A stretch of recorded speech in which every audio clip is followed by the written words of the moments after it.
Thank you for joining us today. I just wanted to make a quick reminder. Anyone who's here in the meeting, if you could please sign the roster in the back that you have attended. It's right there in the corner. Thank you very much. Okay, we'd like to welcome you to the Highland Planning Commission for February 25th. And we would like to have an invocation, and would Commissioner Thane please do that? And then a pledge of allegiance by Commissioner Hill. Hill. Tracy Hill. Yeah. Is that okay? All right.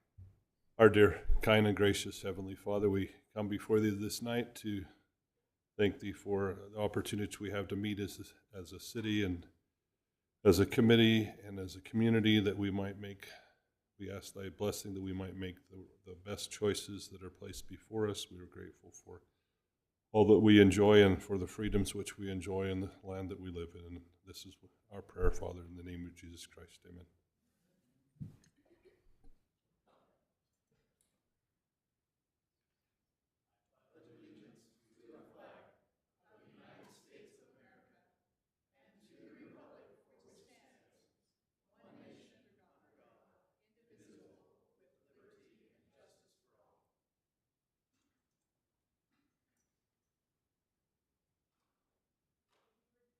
Thank you for joining us, and thank you for signing the roster there in the corner. We appreciate that. Okay, it looks like the Planning Commission is going to make some changes and have a vote for the new chair and vice chair. And do the alternates vote in this process? Don't believe so, but let me double check. Thank you. And you guys can vote that.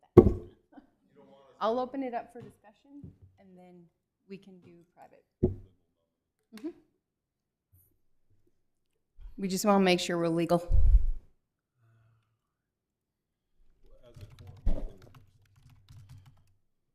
Also, congratulations to Deborah and Chris, who are just reappointed for another 4-year term Yay. last week by the mayor and city council. Oh, nice. Did you know that? Surprise. And if you didn't know that, congratulations Surprise. even more. Okay.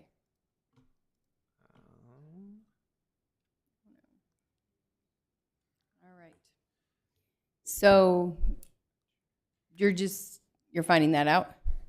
I don't believe they would, Okay. unless they're sitting as a commission member. So I would say it'd just be the 7 of you. Okay. Then I'm just going to open it up for discussion first among the commissioners and see what you'd like to do. We had discussed last time when we voted to give different people opportunities, because it kind of makes you engage more and maybe prep for, more understanding for the rest of your term. So I'm open to anything. I just want to know how you guys feel. So please make your comments. And then if you guys want, we can do a paper ballot. If you have paper. We have paper. Okay. Thank you. Go ahead. Well, if somebody wants to say, I do. Wants to be. Is this with chair? Are we talking?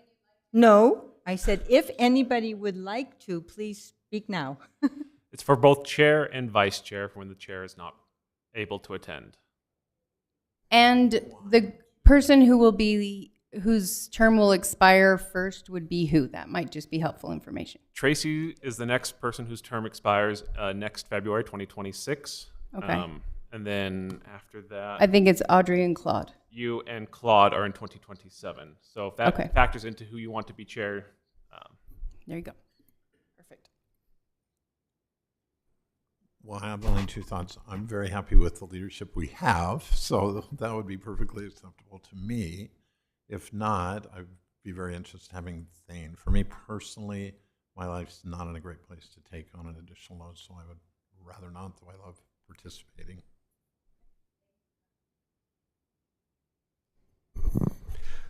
I've already done it, so I would prefer not to do it. But I do agree with what we discussed last time. I just think it's nicer as people, not just as vice chair, but as chair. I mean, just in the time you've done it, I've seen what a great commissioner you've become. And so I'd like to kind of keep with that tradition for myself anyways.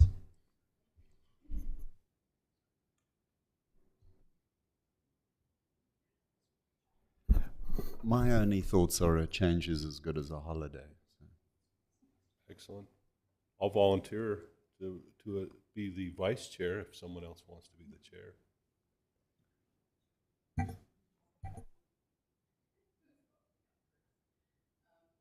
I would nominate Chris as chair. I had Chris and Thane on my mind too, but I don't know who wanted what, so.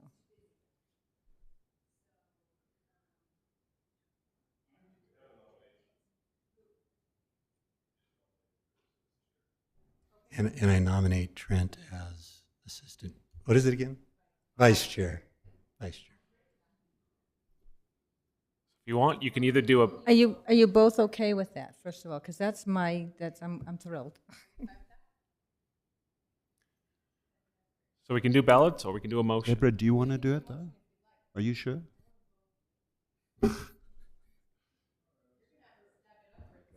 I can do a motion. All right, it sounds like we can make a motion. Okay. Is there, so I'll make a motion. go for it. I make a motion that Chris be the chairman and Trent be the vice chairman. And I'll second. Okay, let's vote. Yes. Yes. Yes. Yes. Yes. Yes.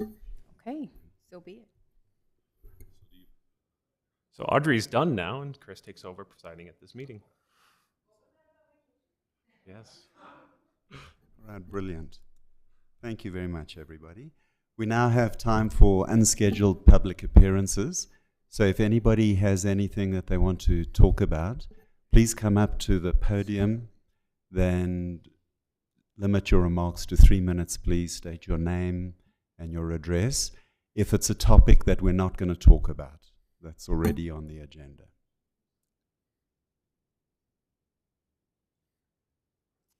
Okay, do we do anything online? There's no. Okay, we'll close the public appearances.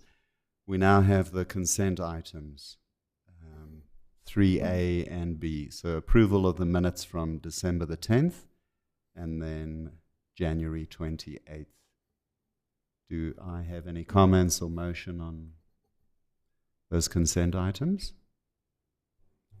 I make a motion to approve the minutes for December 10th and for January 28th. I second the motion. Okay, let's go Yes. ahead. Yes. Yes. She already said. Oh, yes. Yes. Yes. Yes. Okay, thank you. Item 4A, public hearing on the Pantos preliminary plat. And we'll hand it over to Rob. And for those members of the public that are here, this is the property down north of the Beulah farm. So Rob, would you mind walking us through that, please? Thank you, Chair. I will. And if you'll forgive me for saying something, just for members of the public, the way that this works, it's a little strange structure, but we legally have to follow this. City staff will present the details of the proposal. Please realize that they are not there to make a sales pitch for or against the proposal. They're just simply to describe the facts. And then we will have some time for public comment, and you'll have a chance to express your feelings either in support or opposition or just asking questions about it. And then after we close the public comments, then the commissioners will chat about it and we'll make a decision. So Rob, go ahead. Thank you. As Commissioner or Chair Howden explained, this is the property we're looking at here, formerly owned by the Pantos family and now owned by Patterson Homes, looking to develop it. A little background, it's about 6.5 acres or so. It's zoned R140, so standard 1 acre lot density essentially. And procedurally, based on those changes that we did last year, and per state law, the preliminary plat requires the Planning Commission to review and approve it if it meets city code after a public hearing. The council will not review this. You are the final land use authority on preliminary plats. After this, they'll prepare the final plat and the construction drawings for that, assuming there's an approval in conformance with any conditions or stipulations you put on the approval. And that will be approved by our Development Administration Board, which is staff and 2 members of the Planning Commission at a later date. So in more detail, here is kind of the preliminary plat. You'll see it's 7 lots, all over 30,000 square feet, which is generally the minimum size for the R140 zone. What you'll notice is kind of down, drawing out here, down here, those blocks of text reference the Parkway Detail landscaping easement. So they're 20 feet of properties dedicated as for that Parkway Detail per our general plan, which requires 10-400 to be improved as a Parkway Detail on each side. So that's what they're giving there. Other than that, it's pretty straightforward. 10-400 north is a 66-foot collector road. 6150 west, the street going north-south, is a local road, so standard 56-foot wide subdivision. Each lot has the minimum R140 frontage on a public road, which is 130 feet. Based on our review, it seems to meet the R140 standards for size, location, and frontage of all lots. Property is being dedicated appropriately. There's no sensitive lands involved, no hills, wetlands, that type of thing. And the fire marshal has reviewed this and does not have any concerns with the access for this. In terms of public notice, we mailed that and published it on right before Valentine's Day. I have received, at the time of writing, I hadn't really received much, but I have received some questions or concerns from a couple of neighbors. It relates to property line boundary questions. This is an old county parcel, and so as anyone who's dealt with property for a long time knows, county parcels are not accurate. There's always some gaps or boundaries, and that's the concern. The proposed plat does follow the county meets and bounds description of the parcel. There was a concern raised by some residents that might not actually align with the actual boundaries per fence lines or old, things of that nature. I've not seen anything, a decision from a court or something saying this is where the boundary line is. So it is following the records, but there are some legal potential issues there. The title report with this did disclose there are, some encroachments from neighboring property owners. There's some fences that are on and off property lines, which sometimes can make questions of property lines a little confusing. So just so you see what I'm talking about, you'll notice, so on here, this is the county parcel map. Or up here, for example, that's just a gap. You'll see there's 2 yellow lines right next to each other, but spaced apart. That means there's a gap in the records where it's not clear who owns it. That's true up here. It follows along here. The other concern was raised, there's a fence line that runs right in this corner down there, but you'll see the property line, based on the county records, shows it opposite. So I had a concern from that neighbors that maybe the property should be along the fence line. With that, I'd be happy to answer any questions, but ultimately the city doesn't decide boundary line disputes or those types of questions. They've submitted an ALTA survey, which is what we require for this, showing this is the property boundary. But if the commission was concerned about this, gotta clear that. I believe we also have a representative from the applicant, so please feel free to ask them any questions or clarify anything I've said tonight. You could add a stipulation asking the applicant to verify and establish any boundary lines in connection with final plat submittals to the city attorney's satisfaction, which is my other hat. But with that, I'd be happy to answer any questions. We recommend approval as it does meet R140 standards, and so we don't see a reason to deny it, though there is this question of property lines that maybe needs to be clarified a little bit. Again, it's a public hearing, so welcome you to hear from the applicant and also from any interested property owners nearby. I'm also happy to answer any questions. Okay, thank you, Rob. If it's okay, I think let's open it up for public comment and just see if any of the folks in the neighborhood have anything you'd like to say. Please come up. Rob, can you put the plat, so when they're talking, we can see what they're talking. Brian Garrett. So if the property lines, Hey, Brian, would you mind just telling us where you live in relation to this? I live please? directly to the east of the Pantos. Okay, great. Thank you. So you say that, I was I noticing, just circled your name on there. what? The Garrett, that's you over there. I Oh, believe. yeah, there we are. And we're also the Garrett's right below. Oh. We're lots of them. So if the property lines do end up being, which they should be, they're the fence lines, do we still have enough property to make 7 lots? Because you see this one lot's barely big enough. You know what I'm saying?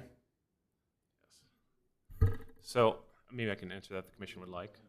Yeah, which lot are you referring to? Any of them, yeah. So if you have 6.5 acres and it ends up being 6 1/4, do we still have enough to do the? That's why I'm wondering if the property lines need to be resolved. So the way R140 zoning works, you take square footage, divide by 40,000 and round down, and that's the number of lots you can get. So right now they have enough to get 7. If it drops too much, there could be a potential issue with having to round down to 6 lots. You can have up to 25% of the lots be between 20,000 and 30,000, so there could be a little bit of flexibility there as well. Rob, just for curiosity, thank you for bringing that up. That's a really good point. At what point does it change from 7 to 6? How would the math work on that? 280,000 is exactly 7. Yeah. So if it goes under that, it would round down to 6. Okay. Thank you. Well, the part that's a bit goofy is we do R140 zoning, and an acre is actually 43,560 feet. So Yeah. the math gets a little funny. But you raise a good point about Okay. whether it's 7 or 6, we'll have to determine. And also the only other concern I have, and I don't know if there's any way of resolving it, but is I do have animals that stink, that, so I just don't want any problems from any, Californian saying I can't have my animals. So that's it. Thank you. Rob, would you mind making a comment just about city, large animals? We're permitted to have that in Highland, and so even if the neighbors aren't charmed with it, with all due respect, sorry. We've gotten some questions about that before, and we always say Highland has animal rights in basically all of its residential zoning, so that's Highland. Welcome to it. Rob, this has an official ALTA survey to it then? It does, and that ALTA survey did confirm it was 286,500 or so square feet. Right. 6,500 was for the roadway used existing because it kind of overlaps into 10,400 as old county parcels do, but minus that, it was at 280,000. So the ALTA survey does show they have the square footage, which is what I've based my recommendation on. And how does Utah law work with if property's been occupied and used for a certain period of time, it becomes... A couple of potential legal doctrines. One is adverse possession. Adverse possession. Yeah, Pretty what's difficult Utah's to prove. You have to pay taxes on it and claim it under claim of title for a certain amount of time.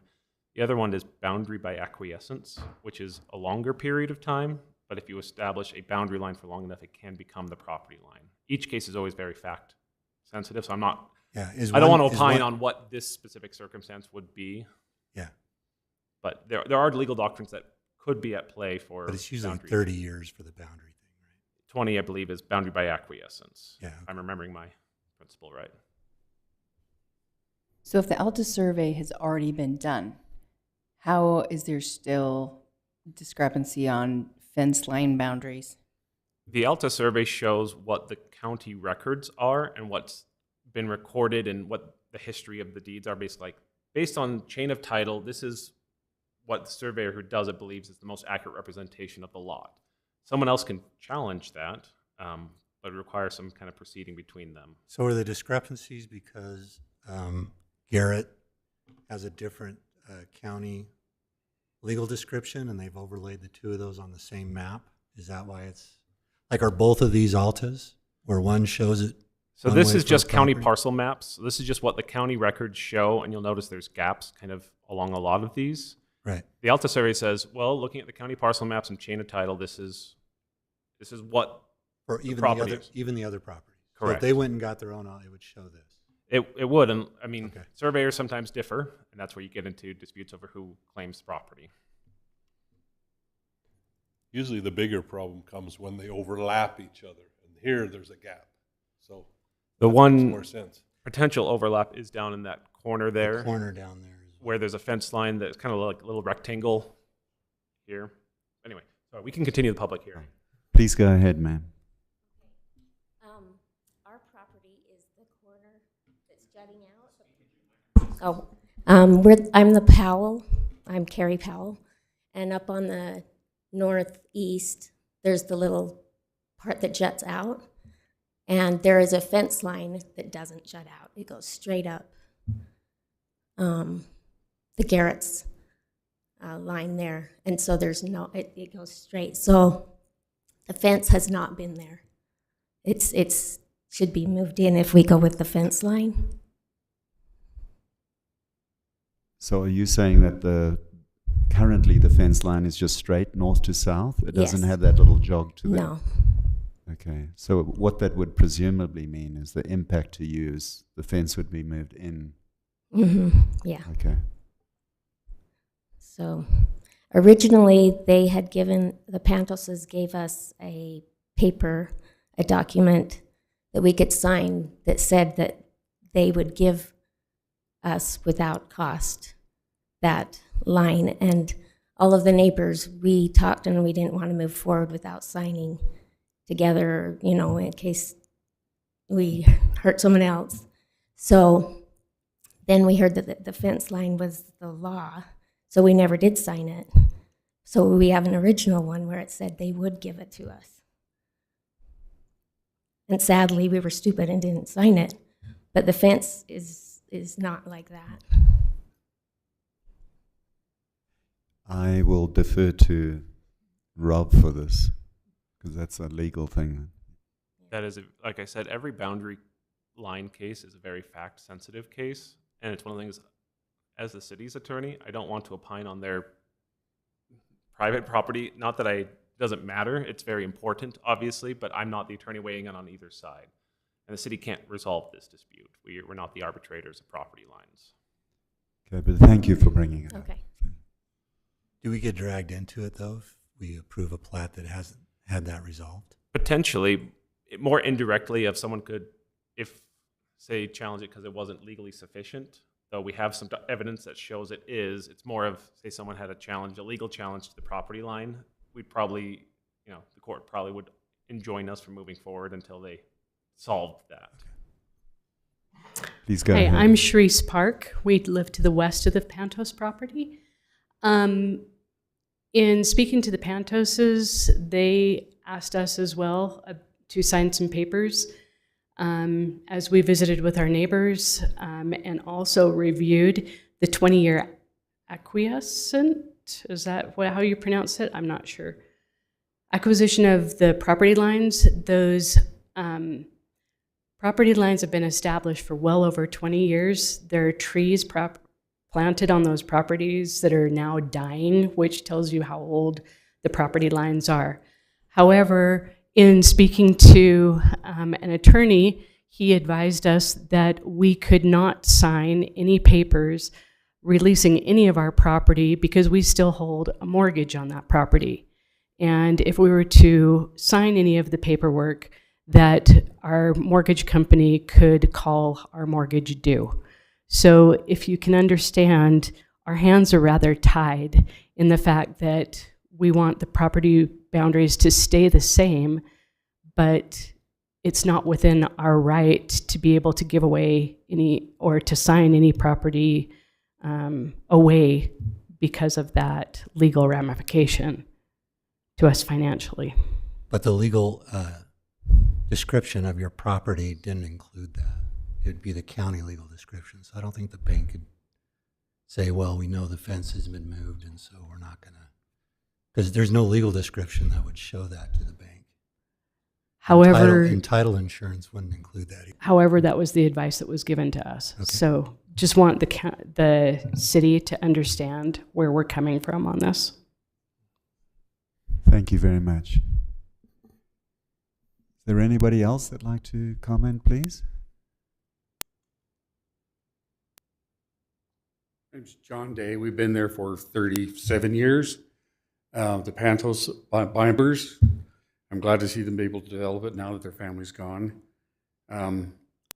Had many conversations with Joe Pantos, who's long since passed, but the fence line, I should tell you where my property is. I'm the Days, and we're on the north side of all of this.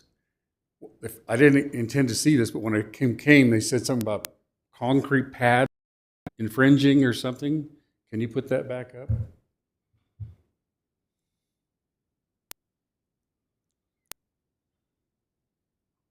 Concrete pads extending past Green Acres subdivision. What does that mean exactly? So this was a note from the title insurance where they list potential problems with the title of the property. And they noted there was a survey done by the applicant in December of last year that noted certain things with potential issues with the property lines, or just noted on with the survey. And that was one of, I think I've quoted that almost verbatim. So I think your property is in that Greenland Acres subdivision. Right. And the surveyor just says that there's some concrete pads that are going beyond that subdivision into the Pantos' property. That's just what the surveyor found and what was reported in the title report. Do I have a dispute with the surveyor then? Because I've lived there for 37 years and that's been the property line. That, again, that's a question for the surveyor and how this all came to be. So, Can any surveyor come along and say, if the family said something about chains being stretched or? We used to do chains back in the day with surveying. We have a little more modern technology now. But that's, yes, so the surveyor provided the Alta survey and did all this. So that's what the city has to look at, but you could have a dispute over that. I'm not saying you don't, it's just, that's something you should probably talk to them and maybe a surveyor and an attorney about. Okay. I went and looked at the original survey plot that was put there by my neighbor, Jay Gammett. Nobody here would know who that was, 50 years ago. And they built their fence 6 inches inside their own property, which is the polite thing to do. But then the Pantos come along later and say, oh, I owe them 16 inches. What? How can that change from 6 inches to 16 inches? And by the way, I built my driveway according to permission 15 years ago. So what do I do now? Do they cut my driveway off and make that their property, or what do we do now? It also, my neighbor across the street's in the same position where they claim they told me I owed them $3,000 for property I've owned for how many years? Sounds like that. I don't know. And I think we'd ask the applicant to maybe address that, the Patterson rep, because it's ultimately up to them who's going to decide. Okay. And if they're going to address it or not, and then you'd have to decide. For us, we're not saying that you don't own that property and that they do. We're just saying they've given us some documents that say this is their land. We haven't seen anything to contest it. We're not necessarily agreeing with them. We're just saying that's what they've given us so far. Understand. We're open to additional information, but for right now, from what they've given us, they're saying that they own this and this is a potential, I guess, conflict out there. Okay. I'm seeing your point. We came back from Arizona, we're snowbirds. Oh, of course. And so we came back for this meeting and I was like, wow, my concrete pad's illegal now. And I wanted a clarification from you on. So we wouldn't require them to do anything with that. Whether that's your property or not, that's something you'd have to talk with them about. And to Patterson's or Pantos? It's Patterson Homes who now owns the land. Oh, they do? They do. Okay, that happened while we were gone. Yep. I think they closed over the last month or so. Okay. At some point. Okay. So I would definitely recommend talking with them about that. And what is a theme wall? Does that mean they just across the front, or are they going to put this wall all the way around the property? Oh, so the theme wall that's going on the south side is just a nice concrete 6-foot tall wall that'll go next. There'll be kind of a sidewalk that kind of is a bit wider Sure. than normal, and then there'll be a wall for the bottom lots on 10. Will the rest of the property be fenced off now? Not immediately. The residents Okay. can fence it off if they want, whoever owns in the future, but the city won't require any kind of fencing. So we won't have any plans saying you're going to put the fence here or in a different place or remove the fence. All the city really cares about is for the road type stuff, Sure. we care where those go. And then inside, as long as we get the lot lines established in property, we need to know that that's where the property lines are going to be. That's what the city's concern is. Thank you for your time. Thank you very much. Does anybody else have any comments?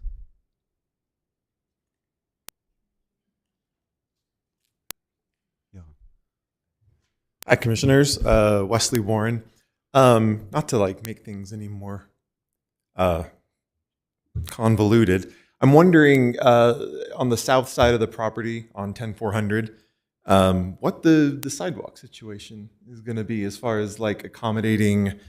I know that isn't there some kind of future project with sidewalks on 10400? Yeah. We would love it, but currently not. Yeah. Okay. So, Wes, to answer that directly, in theory, what Highland City is doing is as parcels come up for development, sort of patchwork quilt, they're being brought up to code. The only thing that I can think of on that street is the LDS Chapel to the east, and then the park. The rest of it is just, gravel and dirt, the normal Highland we love kind of thing. Yeah. So there is no mandate to put in a sidewalk. For their property, the lots directly fronting onto 10400, Right. yes. But for everyone else, where they already own homes and lots, Yeah. the city's not going to say you have to do it. And there's no project right now for the city to take their property and put the sidewalk in the city for the city. No, right. Yeah, It's gonna absolutely. stay. I just, I think it was one or two planning commission meetings, though. I can't remember exactly, or it might have been a city council meeting. But there was talk about an actual project somewhere on 10400. I think it was up west a little further. Though the council was talking about whether they wanted to expand this in connection with this. Yeah. But we have to look for money. But that doesn't have to That's be a very decided or expensive- anything. It has not been Because decided. it's going to, because it'll go in regardless with this development. They'll do their portion, Yeah. and then whether the city does anything else depends on money and a lot of other factors. So Money. Yeah. All right. I think that was it. Thanks. Good luck.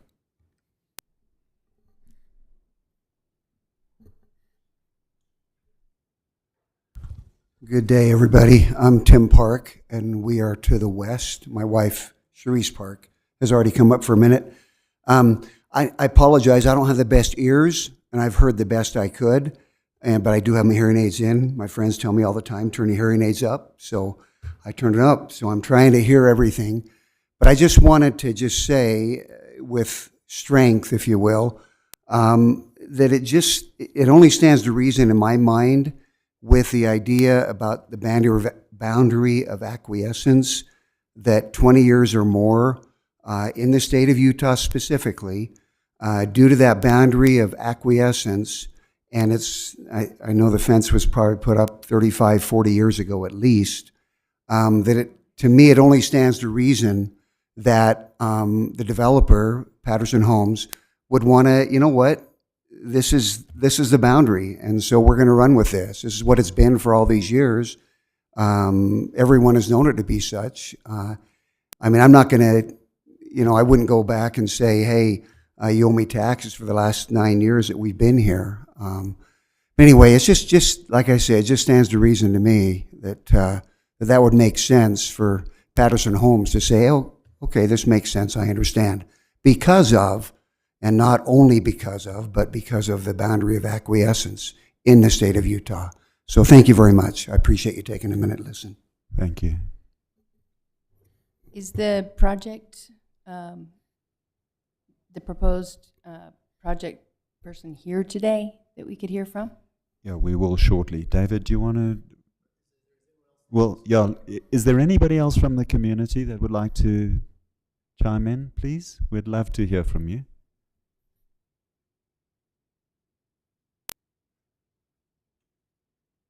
Good evening, everybody. My name is Nicholas Pantos. I reside at the Pantos family residence as third generation Pantos. My father bought this ground back in 1954 when my grandfather was in Germany. serving in the war. Dad came home, found out he owned a farm in Highland. Told Dad, you get to finish paying it off. It's $100 a month. And if you don't believe me, we found the receipts that Dad made the very first original payment to this property back in 1954. So everybody says, well, they've been here, Garrett's 5-6 years. Parks, 6 to 8 years. Only ones that's been here a long time is Hooten's and the Days. But again, these guys showed up after the city became a city. We resided here 30 years before it was a city. So who's been paying the property taxes the longest on the property? If you take it back to that, we believe we got a strong argument there that as residents for 71 years, we've been paying property taxes on that. So I would just hope that the community would approve the 7-lot development, and let's enjoy 7 new homes to the community. And thank you all for your time. Okay, thank you very much. Is there anybody else that would like to comment, please? All right, we'll close the public, or actually before we do that, David, would you like to make some comments or not? Just introduce yourself and tell us why you're here. Sure. Okay. Yeah. David Peterson, I'm the civil engineer for the project. As far as resolving boundaries, this isn't a setting to really do that because I don't have maps or anything that we can really pull up to measure things or resolve those kinds of things. And really involved in resolving any of those boundary issues. I think it was Jeanette Pantos that was, had submitted the sister Mrs. Parks talked about. But whether those got resolved, that was not within my purview to do that. Now, I imagine the Pattersons would be happy to talk to them about these concerns. And so if that's really the only issue, I'm happy to answer any other questions relating to the project. I think Rob's already kind of addressed all those issues. But as far as resolving boundary issues, I'm certainly the Pattersons are happy to talk to them about that. But obviously, there's, like I said, I can't really address them tonight in accuracy with what we've got. So did the Pattersons have closed on the property? Is that correct? Yeah. Say that again? The Pattersons have closed on the property? I don't know that exactly.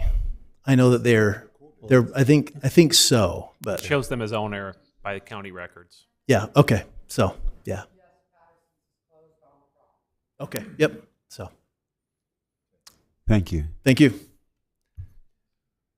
All right, we'll close public comments, and then commissioners, let's hear what your thoughts are about this. And also just a reminder for everybody, in the context here, the way that the law works for us, for land use, if a property is zoned a certain way, and the applicant or the person that is proposing to do a development meets the requirements for that zoning, we really aren't in a position to say, to refuse the zoning of it. We are very grateful for you bringing up some of these issues with the boundary line adjustments, but let's hear from the planning commissioners. I just have a question. Like what he just said was right. I mean, they're by right, by zone. We pretty much approve that. But if I'm one of these homeowners living on one of these properties, would my only recourse would just be to sue to stop the property? Or that wouldn't necessarily stop the platting process, would it? It would just be a civil thing outside. A few options would be I just don't want to available. drag the city into. For sure. That's why I did prepare a potential, where is it? There. Stipulation on approval, which would be that kind of dash. The applicant must resolve any title issues and demonstrate to the city's attorney's satisfaction that boundaries of the subdivision are accurate. So that could be a condition of approval, that they can't get final plat approval until that condition's met. So I could work with the Pattersons and the other property owners to see that. It would ultimately require the property owners, the adjacent property owners, to take some kind of action to establish their claim. Yeah, I mean, you don't want to become a mediator. I mean, No, it's not me being a mediator. they're it's- going to come to you and say,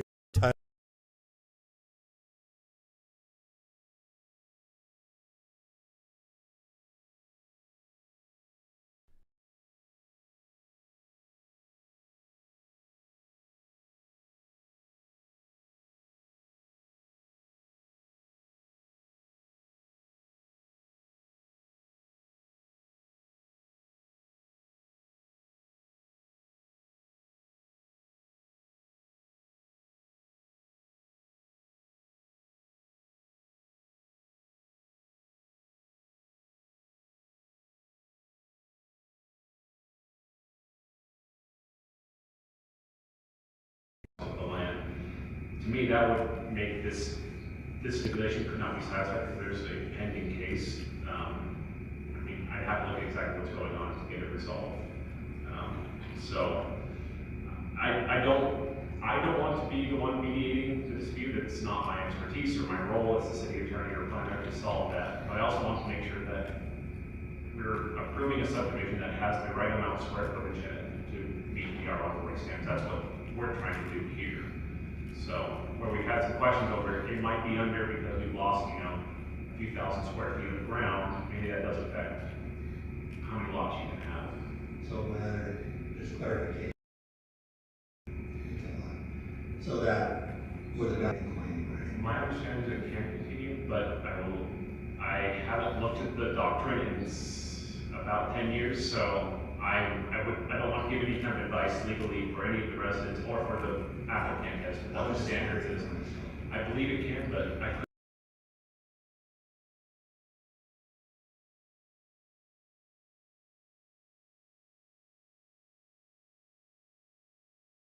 Well, property owner also made a good statement in the sense he's been paying taxes on that legal description for 70 years. The legal description never changed in the county, so that I don't think that factors here. I'll say the legal standard, the commission, if someone was to review this decision by the commission, is did you have reasonable evidence to support your decision? And we have, you know, some title work that's been done, there's been a survey that's done, and it shows this, it's reflecting the county records, meets and bounds description of these parcels. So that is evidence, I continue to support the Pattersons saying, yes, it's commercial property. You also, I think, would have enough, if you wanted to add a stipulation like this, I think you have enough information from the residents and the concerns with those overlaps to put that on there as a condition. So I wouldn't necessarily, I don't know if you have enough to say deny it outright, because that would be a trickier question. I'm just trying to question if the motion includes that. You know, say they must resolve it, I don't know legally or by what we're doing here, they've done that, they've presented what they're supposed to do, prove what they received. Yes. So I don't know, I feel comfortable approving of the stipulation that requires them to go settle issues. Sorry, I just wanted to interject. I had one question, then I had a comment. As I'm reading this, and say we were to approve it, and then for whatever means, it was determined that there was not enough to meet the 7 lots.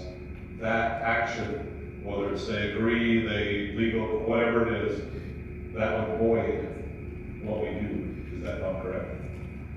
Potentially, that's so they would have to come back if they lost enough property that they couldn't fit.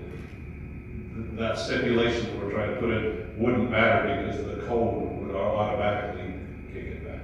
Am I understanding that? to an extent. However, if you got, say, in 2 months, 3 months, you know, they get final plat approval, you know, it's normal time is about 6 months overall for the whole process.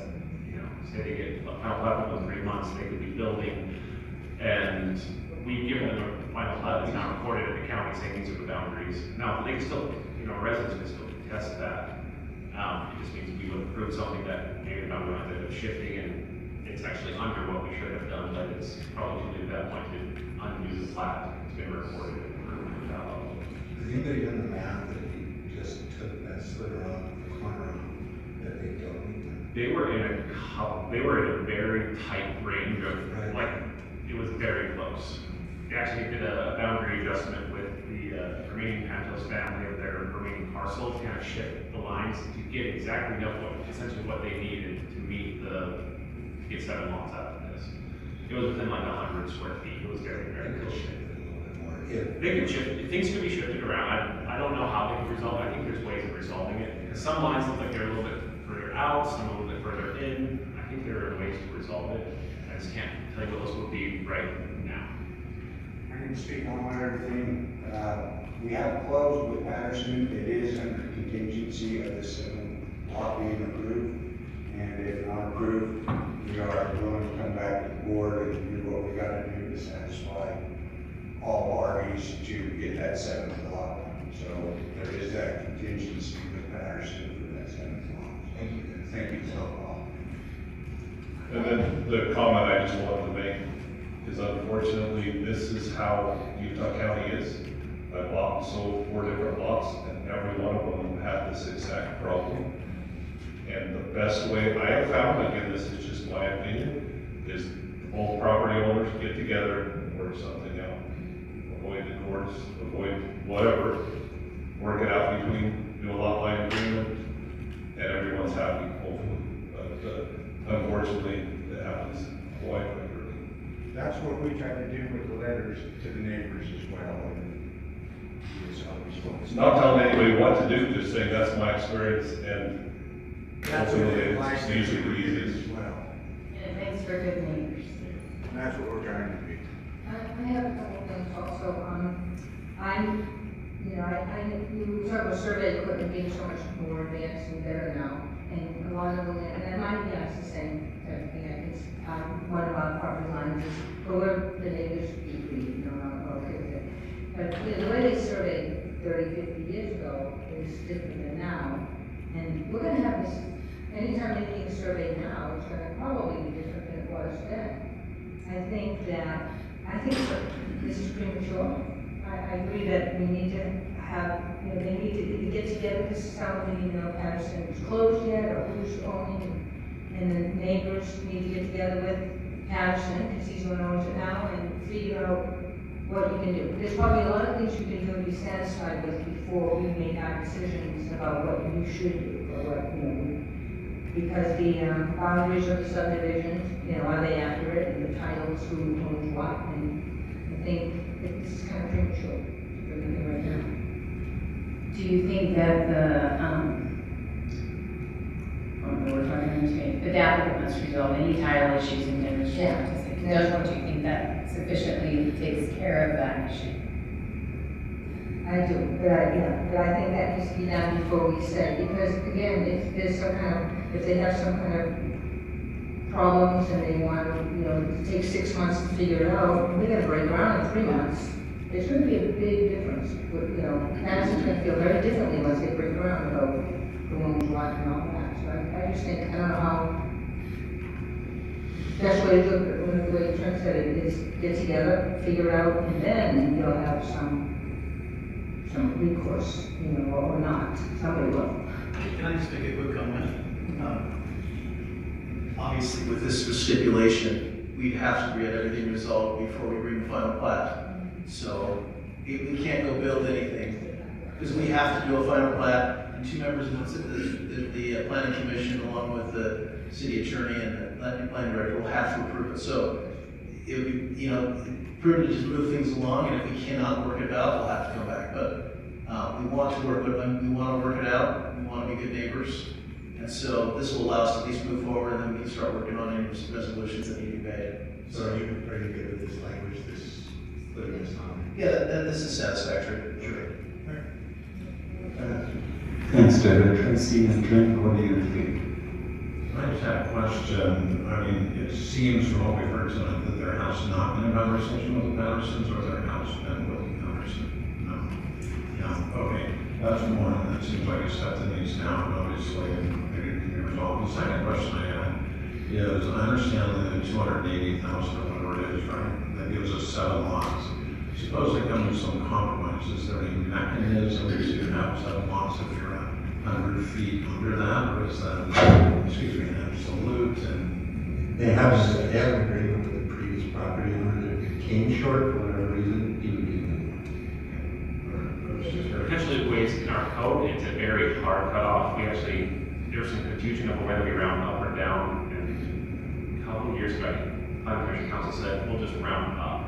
That's something we could revisit in code, but that'd be a code change, not a, we can't just on this case say, yeah, we'll give some wiggle room. That's just not how we do it. Yeah, just a thought from me for the Planning Commission. I think if there was consensus about this, rather than having this sort of resolve title issues to the satisfaction, I personally would prefer something like the square footage needs to equal or exceed 280,000 square square foot for us to approve it. Now, whether that happens to come out of, high to the north or the south or the east or the west, that's up to the applicant to resolve, not us, because we don't want any biggie in the middle. Yeah, I think that's clear. So to clarify, you're saying that you could reword this instead of this way to. Yeah, just a tiny tweak, same objective though, just to make sure. 7 lots, it must be determined. Essentially demonstrate that. Yes, yeah, so that we don't have 265,000 square feet and then we've already approved 7 lots and have all these little teeny things. I want to comment on that, as I believe the graph showed earlier, where if we shrunk the boundaries to what they could be, give or take that 2 foot, even if we shrunk it up where we lost the 2 foot surrounding, I believe our square density still put us in the 100 square foot bonus for that 7th lot, even with the condensed boundaries all around. So what he's saying is, if that's how it works out, great, you have to do your, regardless of what the neighbors and you guys work out, it just needs to equal that square footage. And by saying that, then we don't get him involved. He'll be involved with that, but satisfied. It's how you guys come up with, it just has to have that to be the 7 lots. You have a mechanism to help that, the neighbors. Well, even without our mechanism, even if we go on the. Then you'll meet the requirement. Thank you. Maureen, how do you feel about this? What are your thoughts? I think that's a great way to resolve it, because it allows everyone to flex and work together and resolve it. I think we have an obligation as a committee. I think we have an obligation as a committee to meet the requirements legally for approving a plot that's approval. So I think that there's obvious issues that I think that statement would resolve. So.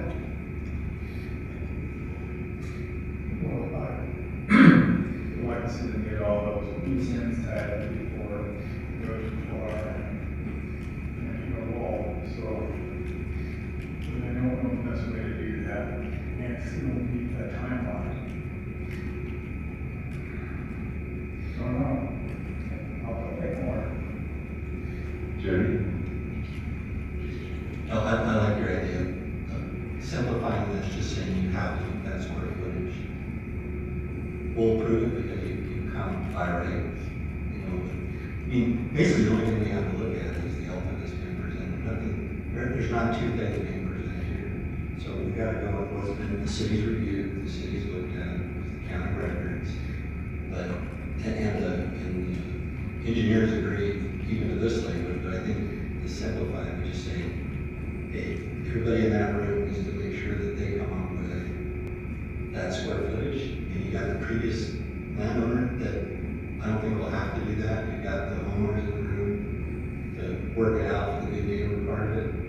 And I think it'll run smooth. Okay, is there anybody that would like to make a motion? I have a motion there. I don't have the new language, but I'll say I do like that language. I'll go ahead and make a motion. I move that the planning commission approve the preliminary plat for the Prentice subdivision. Let's see. What's the square footage they have to meet? Is sufficient for 7 lots of our own. That they meet the sufficient square footage to allow for 7 lots. That's it. Is anybody willing to second that? I'll second Okay, let's just have a roll call, please. that. Yes. Yes. Yes. Yes. All right, that concludes this matter. And just for the residents, just so that you know, we are neighbors. This whole government thing is a little unusual and strange, but you've got 2 parties involved. You've got the city and the Patterson folks. So, you know, if you have beg to differ with things, please talk to the Patterson folks. Thank you. Okay. can we move on to item 4B? And this is the PO zone text amendment, and this is a legislative matter. Rob, would you like to go ahead? Thank you. This is a item that was continued a couple of times. We've looked at this before. It was the changing of the exhibits and the design for off near Highland Boulevard, the PO zone, professional office zone. They came back. We were working with them, and we had some meetings that got canceled, or they didn't have time to make it, so it's kind of gotten pushed back until now. But they've kind of come with what they like their final proposal, and I apologize for how blurry this map is. I was pulling it from our zoning map, and it didn't work out super well. But just so you're aware, the PO zone, professional office zone, is in 2 locations. The primary one is west of Highland Boulevard. It goes up to the church that's up there on the west side.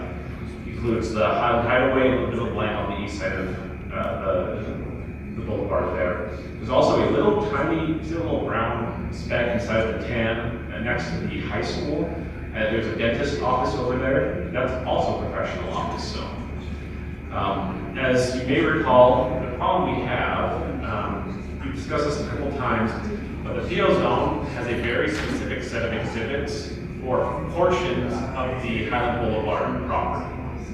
Not all of the areas on PO, it's a lot of it has got master plan that's not fully addressed in those exhibits.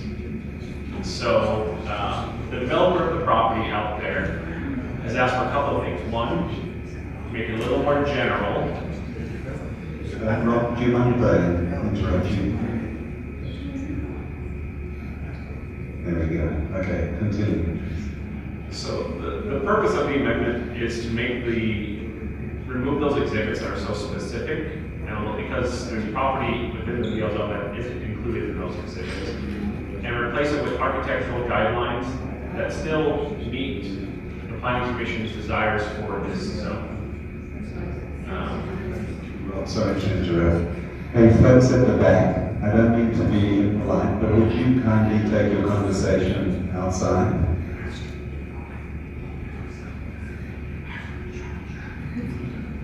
No worries. Go ahead. Thank you. So you might remember a couple of years ago in August, they had some different options. You said we don't like some of those. We kind of gave some direction. They also they took that feedback. They tweaked the language of the amendment a little bit to make it to impose a little more words, to impose more regulations on what they could do, and gave a final exhibit that they're hoping you will like enough to approve. We'll get to that in a second. It was in the packet. So their text amendment removes that site-specific site plan, and I have the exhibits in this slide showing those. It changes the text of the zone to remove references to those exhibits, provides a new architectural design that says new buildings in the PO zone shall conform to this architectural theme. And this is a new requirement that they have suggested, which is requiring all sites to be master planned prior to even site plan or architectural design. How I anticipate that is if more property is zoned PO, we would have them give us a master plan for that site as part of rezoning it, so we know what's going to go in there. As they kind of did it originally, but we'll make it a little more general. Basically what they did, but not master plan. They already did. And everything, and so Correct. And this is, again, a legislative item, so you don't have to approve it. This is one where you have discretion on yes or no or anything in between. And they have some code about changing the screening of mechanical equipment and HVAC. It had a lot of requirements for screening, but it said shall be hidden from view, and they changed it to just screen from view as the rest of the regulations state. Whether you like that or not, obviously, again, up to the planning commission.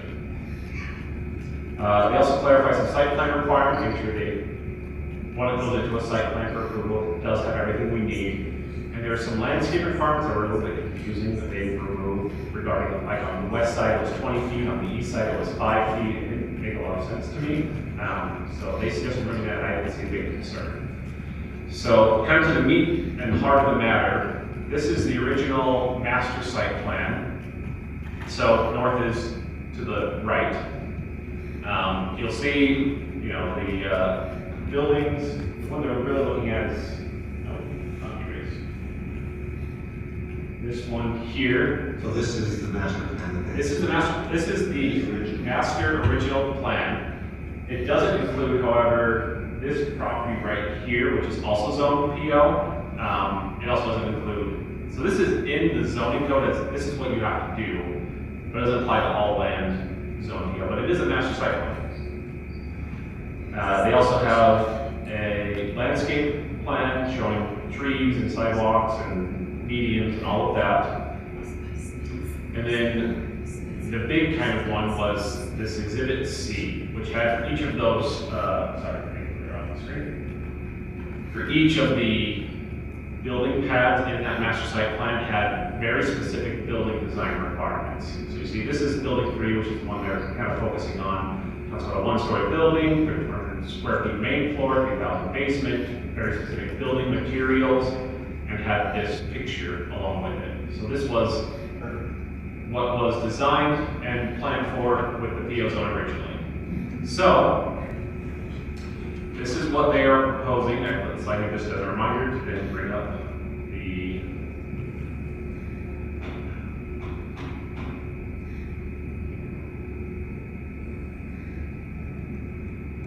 no, that doesn't quite get me where I want to be.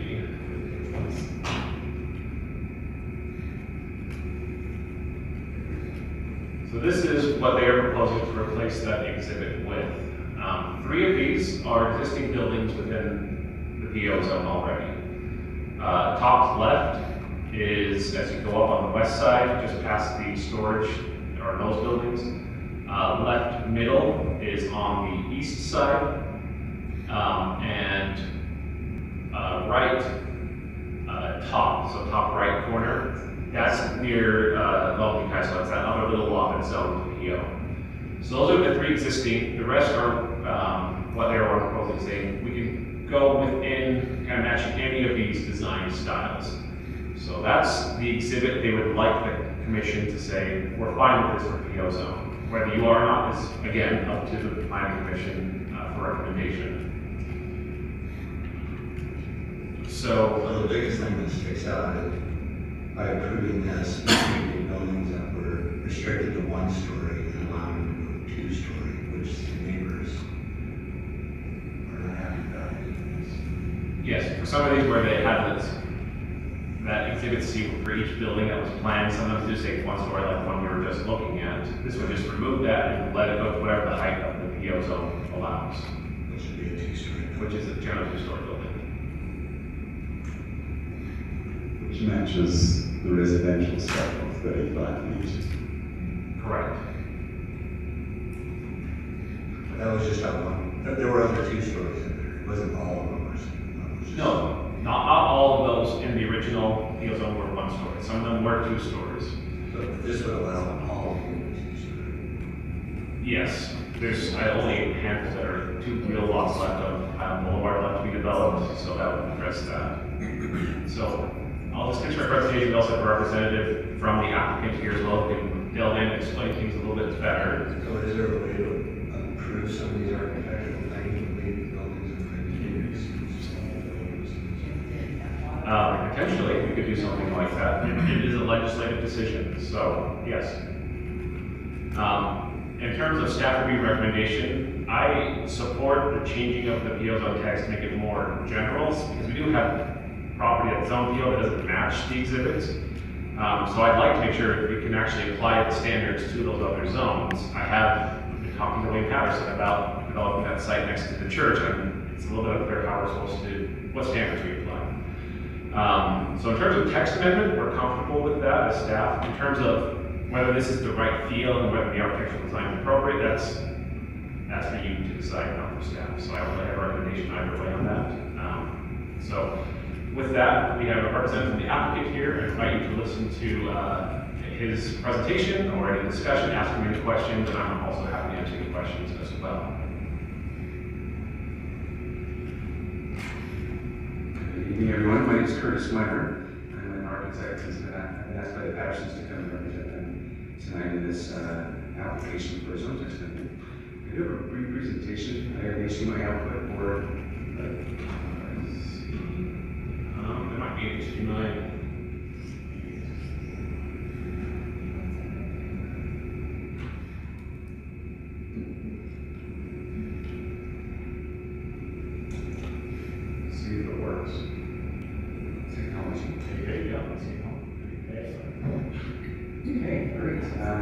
So just so you know, before we get into this, that screen is actually shortened. I don't know if it's shortened on your screen as well. It's probably okay, it's just that one. Okay, great. Well,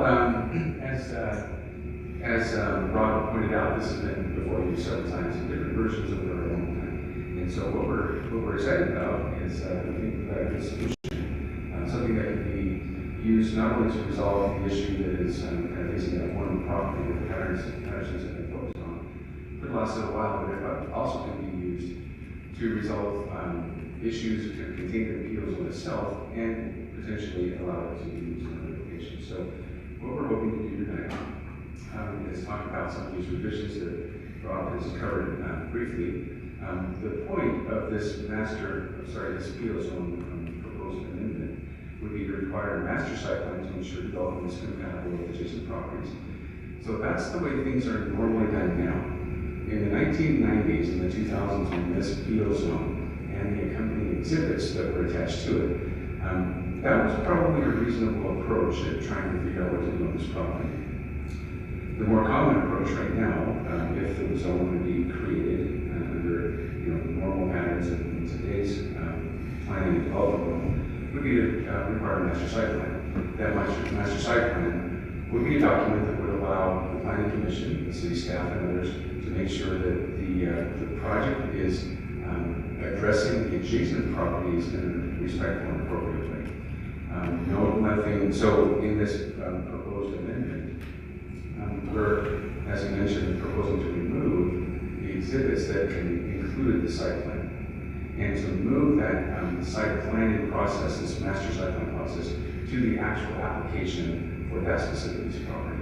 So it's not that the master site plan process goes away; it just gets removed from being an exhibit for the appeal zone, and it goes to a product of the application, a requirement for the application. Does that make sense? Okay. Number two, require compliance with updated architectural design guidelines or design standards. And we'll talk about that a little bit more in just a minute. Number three, remove references to site-specific and applicable design guidelines. So what we mean by that, again, those drawings, beautiful renderings that were created 20 years ago, and they were attached as exhibits to this document, to this POC. Design has changed. The needs of building tenants and owners have changed, and so we're wanting to kind of have a conversation with you about broadening that definition and removing those outdated design guidelines and documents from being attachments to the PO zone. Number four, make technical edits and adjustments to better conform with other Highland City code sections. I alluded to this, but a lot of the revisions that you see in the proposed language actually just kind of clean up the language and kind of get it consistent with not only the language, but the strategies that are contained in other documents within the Highland City zoning set of codes. And then finally, prepare the PO zone to be used in other locations in Highland if needed. Right now, the PO zone is very specific to one parcel. It's actually applied to a separate parcel that's adjacent, and it's also applied to another parcel in the high school that doesn't conform with the PO zone in most ways. So we've got some weird things going on. What we're proposing, we think will resolve many or all of those. So going back to item number three, the issue actually item number two, the issue related to architectural guidelines. In the original PO zone, there was reference to the residential style.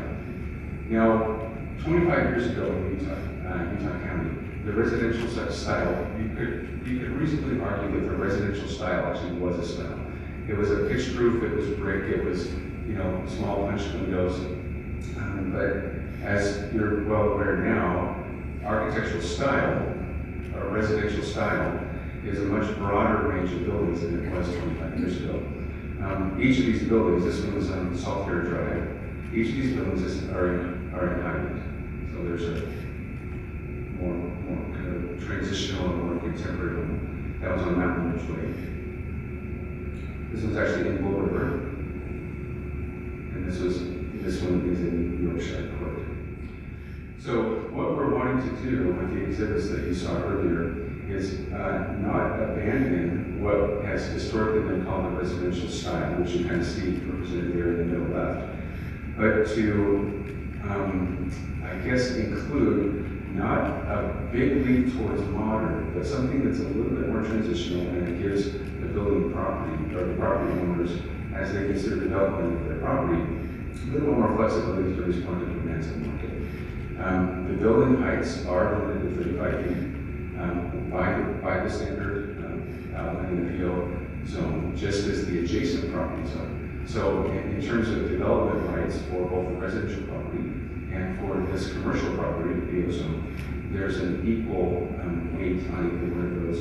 No building is going to be much higher than the other blocking views, and no building is going to be restricted to be so low that it doesn't maximize the potential development of the property.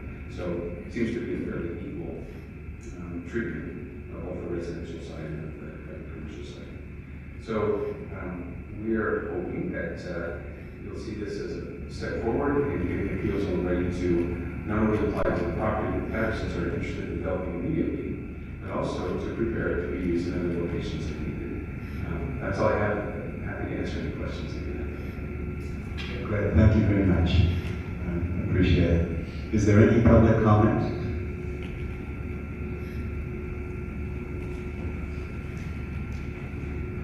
Sherry Kramer, Highland resident.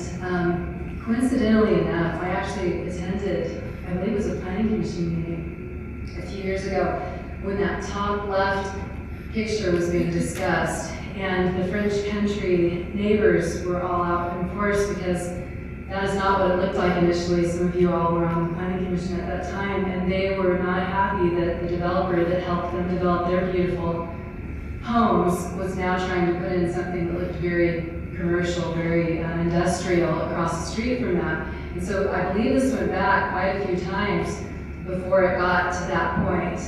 And so I would just encourage you all to think about those neighbors in French country, that their homes aren't changing, their homes aren't becoming modern looking. They're still the way they are. And so in that specific area, I would encourage you to maybe listen to the neighbors. Like, they're not here to speak, so I'm kind of speaking for them. And I personally, from what their comments were a few years ago, they are more inclined to like that current picture that they're wanting to do away with for this particular area. I'm not saying not do this in other PO areas, because I think that it could work in some other areas, but right here in this area on Highland Drive, or that main area by French Country, I think those neighbors, in my opinion, are going to want it to look similar to their own homes.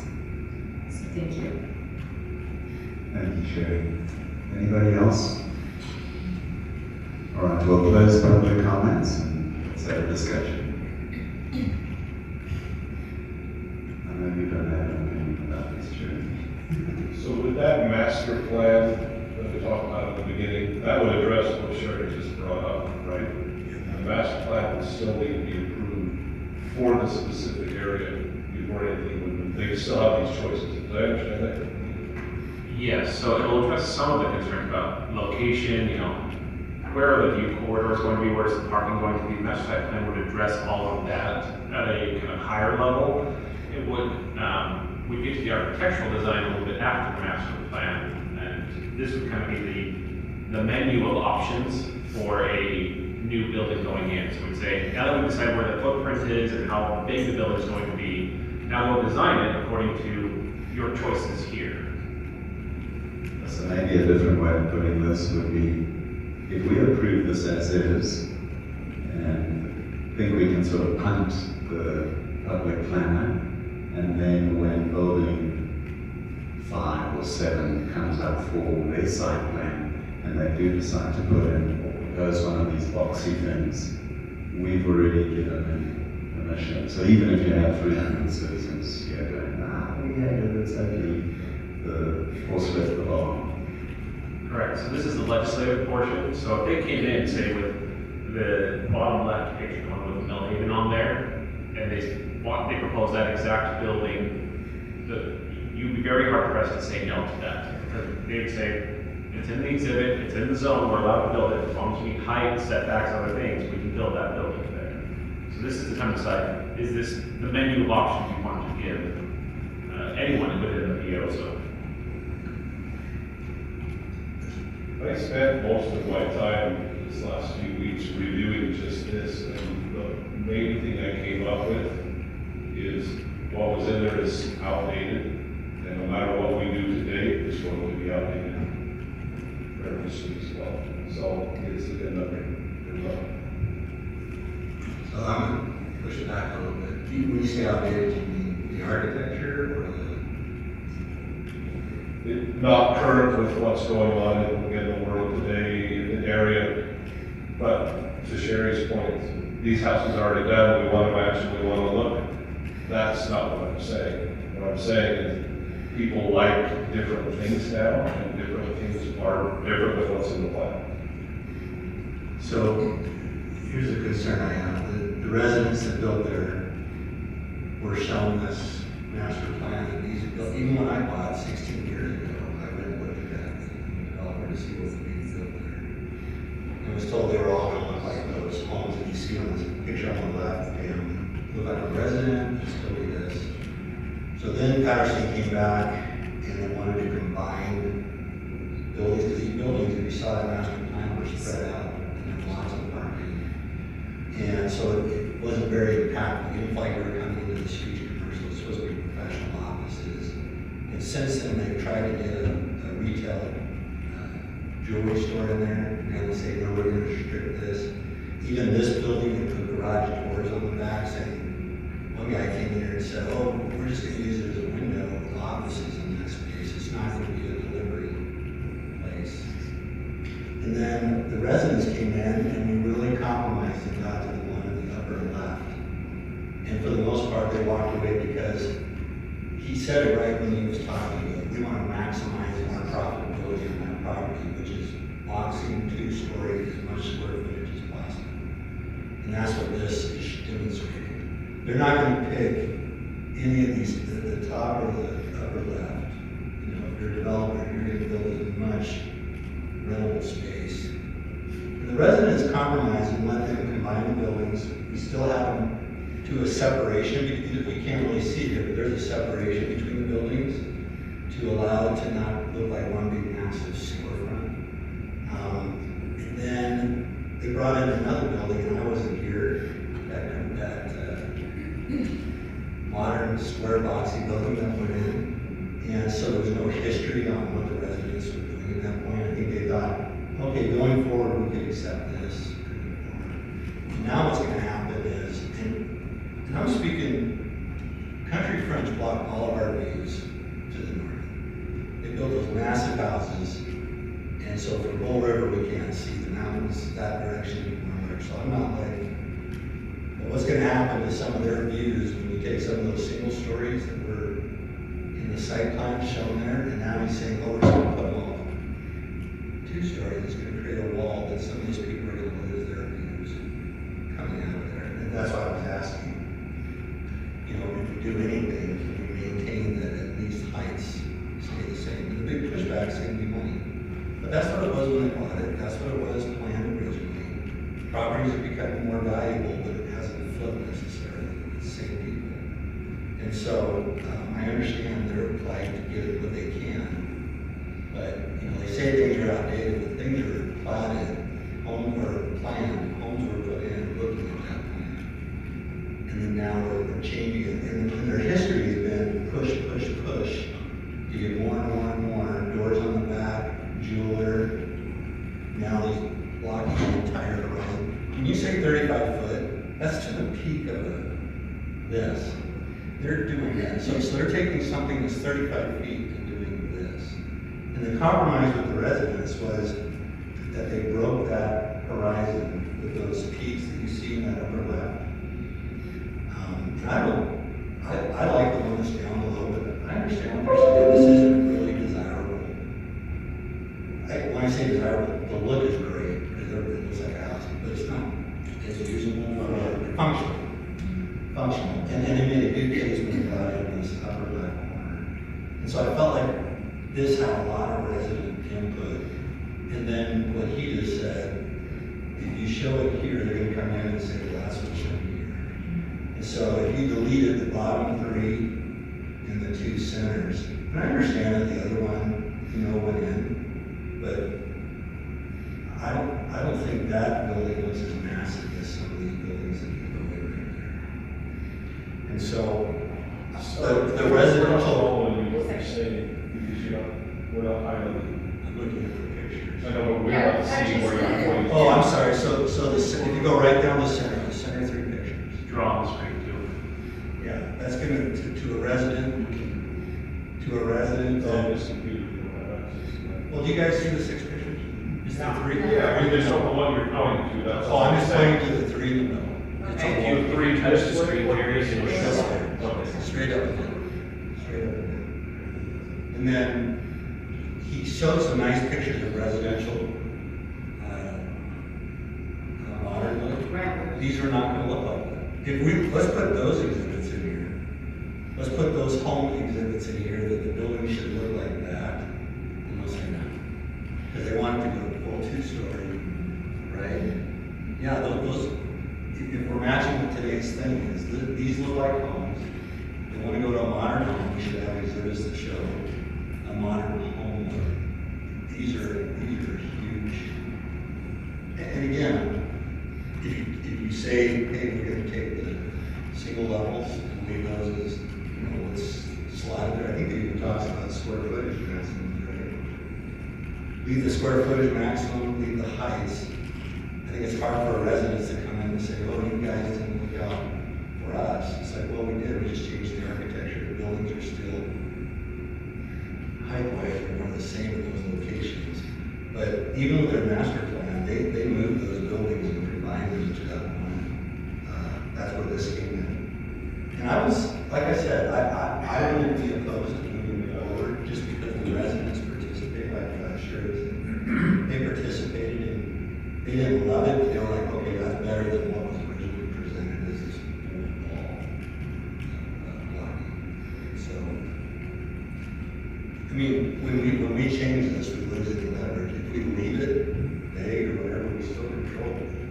And we're from a position of compromising, not from a position of saying, oh, we put that in there, we now have to do that. So if we approve like what they're showing here, we're losing some of our, in the name of simplifying and making it like the rest of it everywhere else. I mean, what's already in place allowed us to get that upper level one building that the residents at least were okay with. And it allowed the developer to have more square footage, maximize more, a little bit more of their profit, because originally it was more of these far left middle one. It's what you already see, there are supposed to be more of those. And they made a good case that, you know, it'd be nice to have something nicer. But then they pushed it, and now we have retail trying to get in there. I see the next push will be, how do we just make this retail? You know, it's like death by 1,000 cuts, we get new people in here. Yeah. Then all of a sudden it's, well, why don't we allow this kind of retail? What are your thoughts on the bottom right? I'm not sure I talked about that. I like how this one's a lot more broken up. It's broken up, not necessarily square. Well, it's still the square because again, I see it's a square, but I'm just saying, they're both square to me. I'm trying to see what the difference is you're pointing yeah, out. I mean, if you're picking out the square modern, the residential homes that he showed, like Mon's house and the others, yeah, you can make the commercial building look like that. That would go great here because it's changing from what was presented previous. So it's not the square or the 2-story that you're having concern with? No, it is the 2-story. It is the 2-story. Because when you take a flat building and go 2 stories, you block that entire thing versus you take a like these, where the P comes and breaks that upper part in the upper left corner there. See how that is all broken up and it kind of has more of a residential feel. You can do something similar to that with a modern one, where you're not just 35 feet all the way across the top of that thing. And I'm just trying to see where you're coming from, because a 30-foot pitch roof, or a square roof, it still blocks the same amount. Pitch roof. If a pitch roof, that's facing it, and it's 35 feet of pitch, or it's 35 feet in the front, you're still blocking the same skyline. So you got a triangle, you can see here and here. You have a flat, you can't see it all. You can't see here, it's blocked. If I stand up, you can't see through me. Wherever my head is, you can't see through me. That's all I'm trying to point out. So if I pitch, now if you try it this way, yes, you're not blocking the light. But if it's right in front of you, there's no difference. Yeah, it's like a triangle fence. If you want to put a bunch of triangle downs up between you and your neighbor, you'll see your neighbor. Put up a square fence, you're going to see your neighbor. That's the difference. I'm not following this, or this, at the same height, it's still blocking the same amount of. I'm talking this. He's talking straight on. That's what I'm talking. If your pitch is like this. Yeah, I mean, that's true with every house. That's what I'm getting at, is I'm just trying to make sure I follow you, because what I'm hearing you say isn't lining up with what I'm saying is the neighbors like this right here. The top left. Top left. They Actually, they don't like it, they compromise to that. What they prefer is the one that's the one below. Can I throw a cat amongst the pigeons, not to change the subject, but just to confirm? So in item number 1 of 3-4905, site coverage, building structure shall not exceed 30%, but then later on it says, however, possibly 14%. So just to give us an idea, what are the size of these lots? Are we talking an acre or half an acre, 2 acres? They range. It's unlike residential. Yeah, just a guesstimate. Some are like, I think one of them's like on here a little bit under half an acre, but some are like an acre and a half to 2 acres, depending on where they put their parking. Yeah. So just for kicks, just for the planning commission. So 1 acre is 43,560. So you could conceivably have a 12,000 square foot building on there, which is actually about current residence sizes. Well, but all these new homes are like that, but like a basketball gym. The other thing I would also point out is what they want to propose is the buildings that have been designated as single level are not two-story. So they're all two-story. Existing or to be built? So But they're planned. the master plan. The master plan. And then they're saying we need the master plan again. The last one got thrown out. But we lose, we're not devaluing their property by not approving. But we are upping the value of the property, which I'm not against. But not at the expense of what the residents were told when they moved there by the same development. When they bought those homes, they were shown this stuff. We don't have the history. We won't hear the music. And so we Well, and the history is what's been recorded in the city here. No, I mean, none of us have, I don't have the history, so I appreciate you bringing that up, is what I'm saying. There were a lot of people here this meeting. A lot. Sure that you were here. And you guys remember Emmanuel Bueno? He was very local, still is. And so this was the compromise that came up. And I think to come to this would be, I don't see that. I'm not saying this can't happen necessarily, but I don't know if we give up all our negotiating power. If you present one of these and they say, well, it's right there. So your issue is the pictures, how about the written word, the issues with that? If we chose different pictures that were better, fit yours? Or just do the two that are there. Or just limit it down to the 2? I really like the bottom right one, but it's way too close to the rest of it. I do like that, but I also like the modern ones that he showed, the ones he demonstrated, the residential look. Because it did seem a little lower, and these seem just a lot more boxy. Like the upper, the middle one right there, that's like a no starter. Curtis Wayman, thank you. Yeah, see these? Look at that. that's a one-story. Yeah, go to the two-story one on, just, yeah, I can It's say. a partial two-story, and this one's a full two-story. Because I guarantee you, those homes are 10 to 12,000 square foot. And I don't think these are 35 feet tall. But I think they look good. No, it does, but I don't think this is 35 feet tall. You can't tell from the picture. Well, I just want to know, that's an 8 foot tall bird. Or a 9 at the most, just call it that. You just use that as your scale, that's not very bad.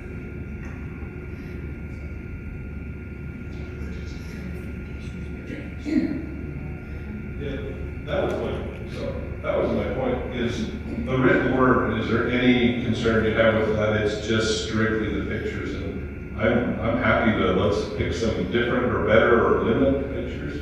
But to me, the words go farther than the pictures. Yeah, so my guess is the word represent this, or they wouldn't put the two together. So I would have to really read through. So I've read through chapter and verse, and it doesn't, the words don't really describe the architectural style. It just says, for reference, similar to. Well, people like pictures because that's easier to speak in a picture than it is. It is, correct. Jerry, I agree with you. I would love to keep everything all beautiful and residential, but not to be too pleasant about it. But right across the street, you've got those very unattractive storage. And I know they're pushed in the back, but just from a look and feel point of view, that area already is kind of a yucky industrial / commercial feel to it, rather than a beautiful. I think height is probably our biggest issue. If you limited the whole site to the height of that, nobody would care because they're all looking still out of the mountains. Jerry, what about on the east side, different versus west side?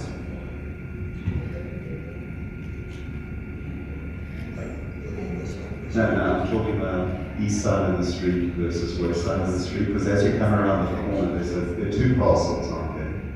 As you go around on the east side, because the west side is already in mind, non-architectural, but there are two other parcels that are up for grabs to be developed.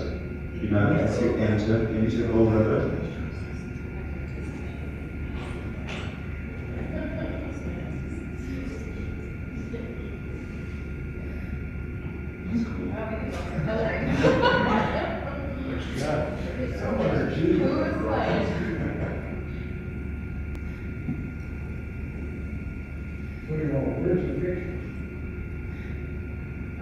Let me make it bigger. Hold on just a second. I'll pull it up.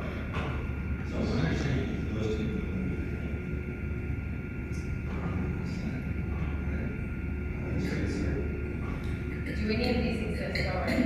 Yes, most of them do. I'm going to pull up the county parcel map. I think the one that's not there is this one. Correct, that's the one remaining, and then there's a parcel across it that's also not developed. Wait, what about on the north end, northeast side of that corner? So if you move the mouse just. So this is where that one picture is, and this is where that other building is being built. I think nothing is here. I mean this area here. No, that's an open space. It's an open space. Okay, so it's just it'll stay as grass, it's not going to be a lot. Yes, it's actually dedicated by the plat as an open space. So building 3 is already built. Building 3 is not. Yeah, so that's up for grabs, and then we've got stuff on the other side, on the west side. So building 3's here. This is also zoned PO, but is not part of the master site plan or anything. There's no design documents for this at all. Who owns it? Also one division of the Patterson family. We're talking to Wayne Patterson about that one. I don't know, they've been working through things, so I'm not sure which side that's all coming through. We're out there, there's a building right here. It's going under construction. This is where that one picture is. Yes, that's where that one picture is.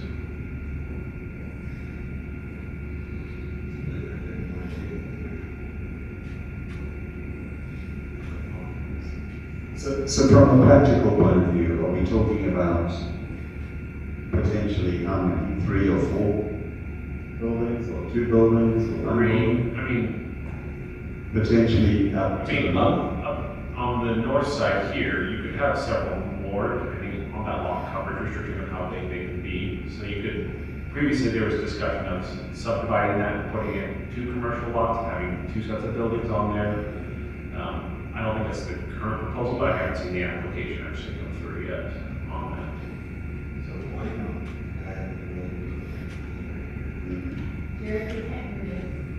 I'm sorry, Bueno, the one guy that kind of led the neighborhood, whatever, he lived right here.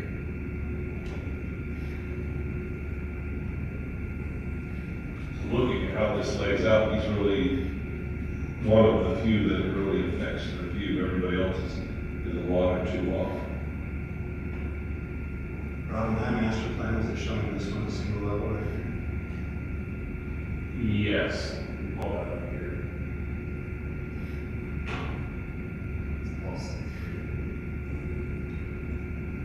Here's that, you'll see on the master site plan, it's marked as building 3 right there. And then, design.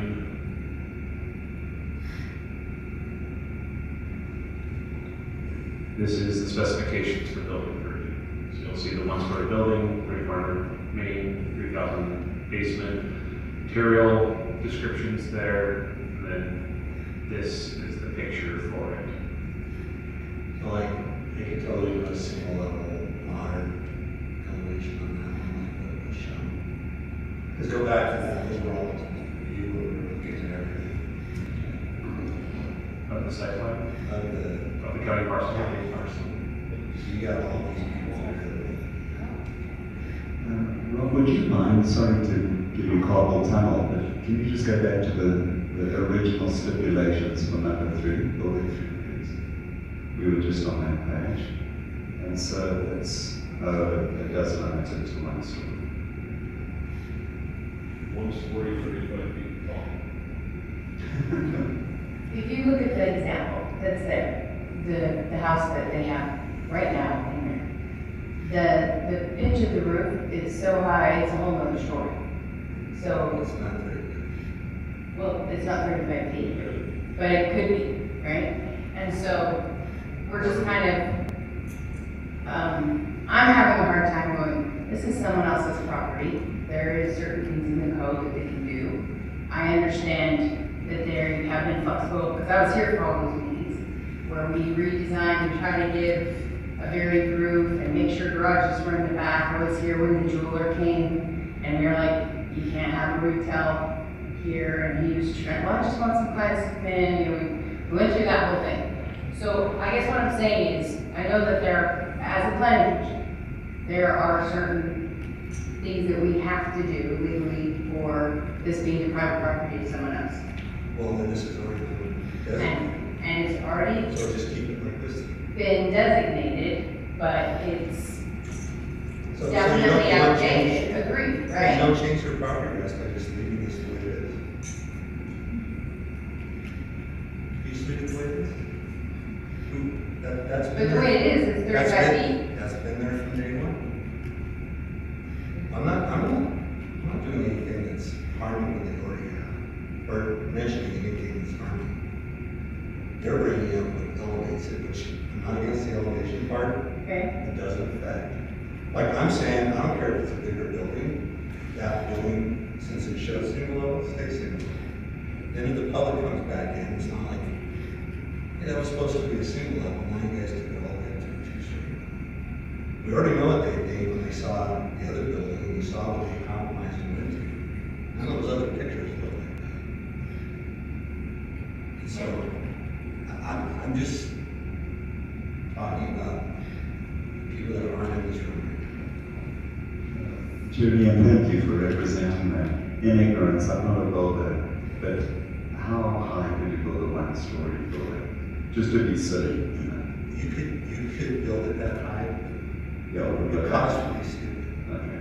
You know, that's why that other building has flats that look like Mansard roofs, because they didn't want to build the peaks, because it gets really expensive, which we understood. We said, we'll just make a facade so it looks like a picture instead of just a flat building. That's why they did that. But you're not going to go up. It's just, it's not practical. So I've got another question, just trying to clarify, when we talk about building 3 and we're talking about a very specific building, to me that's a site plan, that's a submittal. We're talking about code that is over all PO zones and affects everything there. And that's where I'm struggling is I don't like this to go everywhere. It may be absolutely appropriate here, but we're talking, again, I'm repeating myself. Are we talking about just this or are we talking about for everything? The answer is yes, because the way the original PO zone was prepared had very site-specific designs that were part of the zoning itself. They're asking to remove that and make it more general, which has the effect of those very specific sites that were previously planned would go away and they have more freedom to change and design a different type of building. So the question is, we could make it very site-specific again with whatever we change, or we leave it open if that's what the commission wants to do. So just the concept here, we keep everything the same, we say, sorry, we keep it the way it is. But then somebody else in one of those other PO zones comes and all of the neighbors are modern. And how would they go? They would go through the same process to get the PO zone or this zoning changed so that they could do something that was appropriate for their neighborhood, whereas this would not be appropriate for their neighborhood. I'm just trying to apply this outside of this one type of example. Well, I think, wait, tell me if I'm right. I think there's two things going on. There's a master plan that already exists for this property, which we could just leave in place. We can still make changes to the PO zoning, but we could also hold to the master plan, because part of that zoning is they have to come in for a master plan. So to me, it would be, they would come in to revise the master plan, so they would have to request a 2-story instead of a 1-story. And then the public can have an opportunity to come in and say, absolutely, whatever it is, okay? We can agree on some architectural feature stuff, but not the big, you know, like the modern that he showed that, since it's supposed to have a residential feel, we can include, with the residential is still in there, we can include some of those modern ones that he showed, the partial 2-story, the single-story modern, so you're still having that residential feel. But also my point here is, he just said, it's allowing them more flexibility, but it also restricts us now. On our side, we're now having to hold to a different standard that right now we have the ability to compromise. It's just like when somebody comes in for a reason, the city has leverage because they're trying to get more lots per square foot. So we can say, well, we want a gate, we want a fence, we want this, we want that. This is in place. Once we take it out of place, you can't put it back in place. And they have some very good, like I'm not downplaying the fact that their property can be better utilized than what's being shown here. Okay, they could have, like, you allow those buildings. There's 2 buildings that are now. I think the original plan just showed 2 buildings in one place, where there was just 1 building. We moved it over to get more square footage or whatever. I think there was compromise because they made big cakes and they pushed it by still pushing the retail. I think ideally they would want retail there, but that's not what that was. So we just have to be careful that we just don't get away with it. It's just like the foot trail that went between Bull River and Country French. The city just deleted it. Like, there was supposed to be a trail, that's why it's an 80-foot no build. When the city could have sold that, they could have done something with that, they just deleted it. So we shouldn't just give away a position. But make sure that we're protecting the citizens, and when they bought, this was in place. And those, there are buildings that were demonstrated that were in. And then now you guys see a compromise. But then you also have the 1 million that went in because the history wasn't there. And so I do think it's important that we do look at the architectural review, but we don't put any pictures in there that we know are going to. Like a lot of the big blocks, there wasn't enough for the residential or the modern that he showed, those homes that he uses, but those are there. Okay, listen, here's a 2-story. It's not the full height, but it's got more of that residential modern look, and here's the single level one. And then not just waive their master plan, but have them come in and amend that master plan. And then we have the ability to say, because right now, if we just waive it, they can come and say, we're putting 3 buildings right here, and we're going to do, we need the parking because we went high instead of, we went smaller and higher and got the parking. Meanwhile, blocking, the residents who moved in here. I wanted to go back to what you said, and I really appreciate it. I didn't see this as wiping out their master plan. I thought they would have to come back and get reapproved if they wanted what we're doing now going forward. So if we could stipulate that we change this to make it look like we're talking, but if they want to change what's already existing, they have to come to line. And if that was in place, that would address the community could come and voice their concerns, and we don't do this. It wouldn't be snuck in the dark of night like we're doing right now, in theory. I like that. My understanding of what we were doing, I thought that's what we were doing. We weren't wiping it out, we were just giving them an opportunity to come back.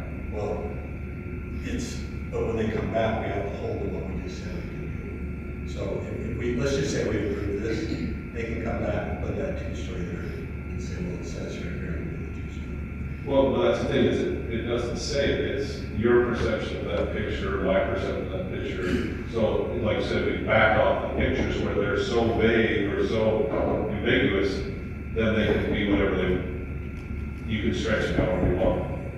Oh, sorry, somebody blocked out. Can I ask a question? On this building 3, and these are the specifications over there, right? There's nothing here that says it can't be a pitched roof or it can't be a flat roof or, this follows all these things. Actually, Deborah, it does further on in the original stuff. It actually says it must look this way and it has to match that picture. Yeah, you scroll down, it shows. Yeah, the other question, when you saw all 9 houses, the group of buildings, the 9, they were in the upper left, that, from the pitch and all that kind of stuff. What I saw, it could be just in this angle, but it looked like all those pitches were in front of a flat, and it was in the other direction. So to me, it's like a block anyway. Well, it had to come down for the pitch to come up to 35. Right, this It just broke it up so that, because the neighbors were like, we don't want these box commercial buildings. But see that in this picture right here? It said just the first picture on the left. You can see behind it, like the top of the pitch goes right down to the top of the other direction. So it looks more pleasing, that picture, or the picture to the right? I think they're the same from behind. I mean, if you're behind and you're seeing that building, you're not gonna see those pictures, you're gonna see almost flat. You're gonna see the picture in the other direction, to the long. If you're just looking at the picture, you see the one with all the breaks and the stuff here. But and then you have this big square right Oh yeah, no, I get that. I'm just talking, and I understand which one I like or don't like it. But to me, this pitch right here is going to, like, this roof line and this roof, this is going to come back and meet that. Well, I'm not too high. I mean, from the top of the pitch, it's going to hit the top of the top of the pitch on the other direction. So it's still this back roof, this tall roof line here, all these roof lines going behind the pitches are still as high as the top of the pitch. So you're still looking, if you're behind it, at a flat, long roof like you would almost with. So let me tell you how the meeting went. This is what was supposed to be built. Yeah, well, no, I get that. No, let me just finish. This is what was supposed to be built. This is what the developer presented, and this was the compromise. But it's From the neighbors. No, if the neighbors want that, and I don't, like I said, I'm just not seeing, I understand your talking about the pitch, you can see, you know, through the two top of the angles, but with these, if you look. So actually, if you just draw a line right here and connect all these peaks, that's what would have been blocked completely. And that's what you'll still see from the back. Because, well, doesn't this? No, this had to come lower, that's not 35. No, but what about this? This little one, and then the top of this one. Don't they, doesn't this, when it goes back, go into that? You know what I mean, like the pitch is going this way, so you've got your peak, and it's going back, and then you've got another pitch going this way behind it.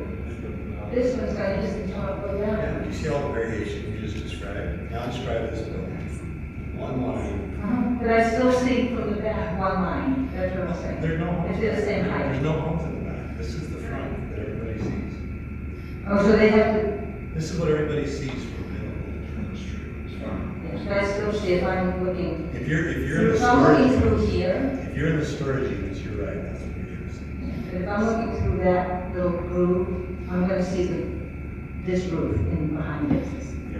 You know what I mean? So still, I'm not gonna see, like the pitch is fine, but behind the pitch is still roof.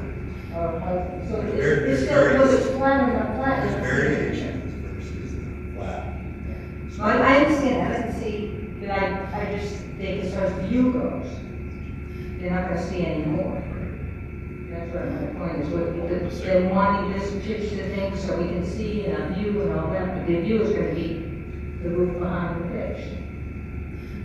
So if you had a single story and two story, you have a better view of which building. Single story. Well, if they have a fake facade that's going up to the two-story, it's gonna be the same. I know, but this is still, it's supposed to be a residential building. I get the better say. If you were in the meeting, they don't want this commercial look, they want a residential look. And that's why they came up with all these variations. That's why they have all, and there's actually a split between these buildings, and you can't see because you're not looking at the straight room. The reality is that what they did, the compromise, is to me at least a pretty ugly commercial looking thing. Yeah, I get that. But I'm talking as far as the view, I was just talking, because I've heard so much about the view and the pitch and this, but see this building right here, this pitch, that's the same as like these. And then it goes the same height as this, so that would be the same height as this. So there's still no way to see between. Well, no, I'm just talking about pictures, I don't care what it looks like, you know. I'm just talking about the view, what would it matter? If they want this, and they think the view is gonna be better than this, I'm gonna build it. I think, I see what you're saying. So the buildings were more spread out, so that you could see around and do whatever. Yeah, around. But if something's blocking your view, you wanna look at this, or you wanna look at that. So that was the other issue. If it is gonna be up there, look for the regulation, make it look residential, not something commercial. Yeah, like I said, whatever they, as far as the look goes, that's, I was just couldn't get through that view thing. I just thought there would be more of a compromise to the old, where I see this as a big push to the mainstream commercial.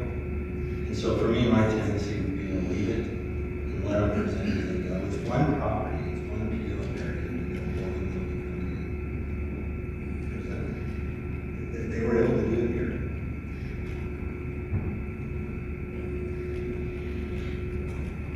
Yeah, from a reality point of view, this PO, I mean, Highland was such a tiny city. We've got a ridiculous amount of complexity and millions of zones. Alpine's got 4. We've got 11 or some huge number of different zones. So it really is specific to this and to that dentist office opposite the high school. I know there's that little postage stamp inside Ridgeview, but pretty much you're talking about this property that this zone was created for. So, does anybody have a motion, or would anybody like to discuss anything further? I'm trying. I want to leave it one story, so I'm in a whole different place. Well, have you noticed to the east of the building 1, I think it is, there's a new residential home that's been put in. It's very prominent up on the hill. It's quite pretty. It's almost like a Cape Dutch, but an angular H-style layout. Does everybody know what I'm talking about? So at that Smiths, as you come up to the Smiths traffic light, if you look on the north east corner, up on the hill, there's a brand new home that has been kind of in construction for a year or two. You know what I'm talking about, Jerry? It's a light tan where, what's his name? Used to look. She was a country singer. No, she was.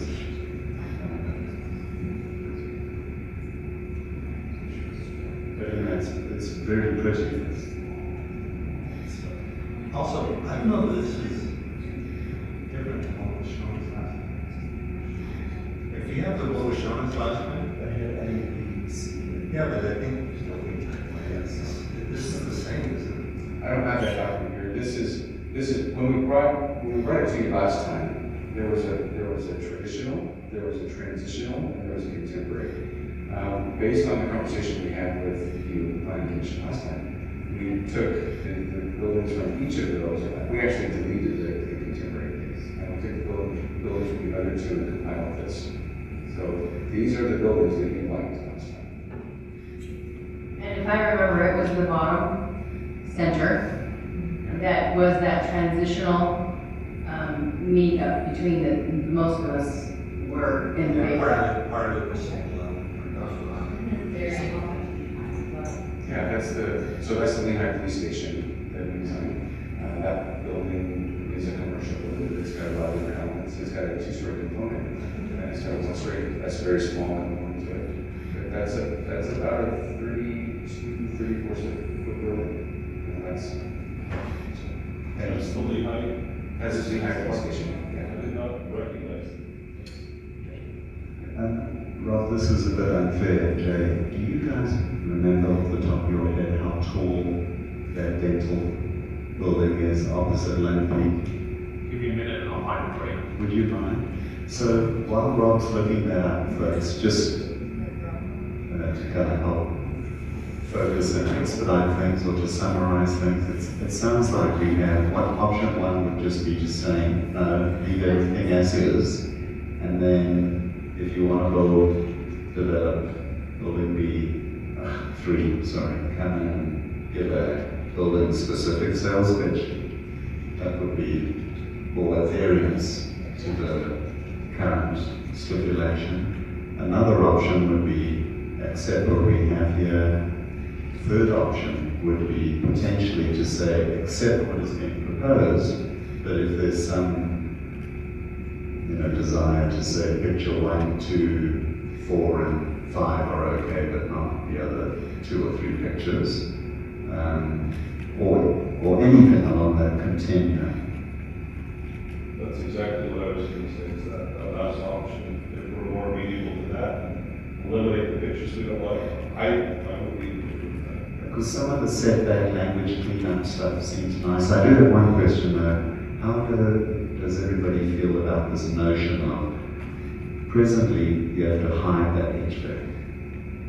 This says it is shielded,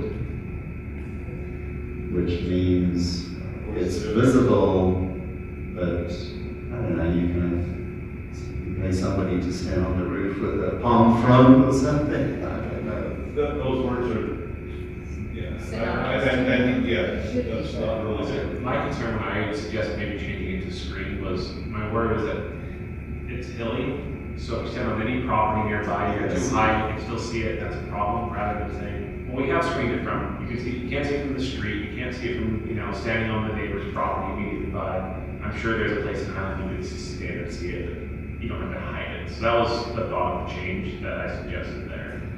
Maybe the screen. Thank you for that, Rob. Maybe the screen is just kind of, because that's what I'm saying. You have to screen it. And you have to put a facade up. It says don't put anything on there, but if you do have to put it on there, make sure you have like a facade or something around the edge of the building that screens. You don't have to screen, so it mesh and all these other things, but that's right. One data point that I've been thinking about is whether we like it or not, as residents, if I have a neighbor that has a ranch-style single story, somebody else buys the lot, they can bash it down, put in a Frank Lloyd Wright style 35-foot high home, or 4 foot and 11 inches, and That's what one of the neighbors has done. In Boulder. No, that house was falling apart. Hey, to get this to move along, I think we took the top center picture out, the bottom left picture out, and added his 2-story residential one, because it's supposed to have residential by it. I'm not saying it has to be. Can you hold that up so we can see what you're saying? And then the single-story residential by it.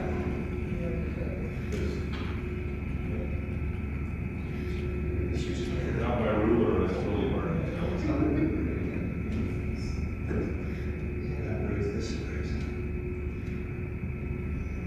Computer journal. That house, Everything journal? It's just It's going to him, so. that means you took too long. Sorry. Oh, yeah, it's dead. I get a charger, but I guess. Oh, you're gonna have to try to get the photo, I need to get a charger. Well, remember the 2-story? Yeah, sure. One that you showed and the single one that you showed. And it was Bob. Bob, you have. We're still plugging it in, that's working. That's respectful. I remember what you're saying, but I just want, if we can, it would be nice. Do you have that USB? Yeah.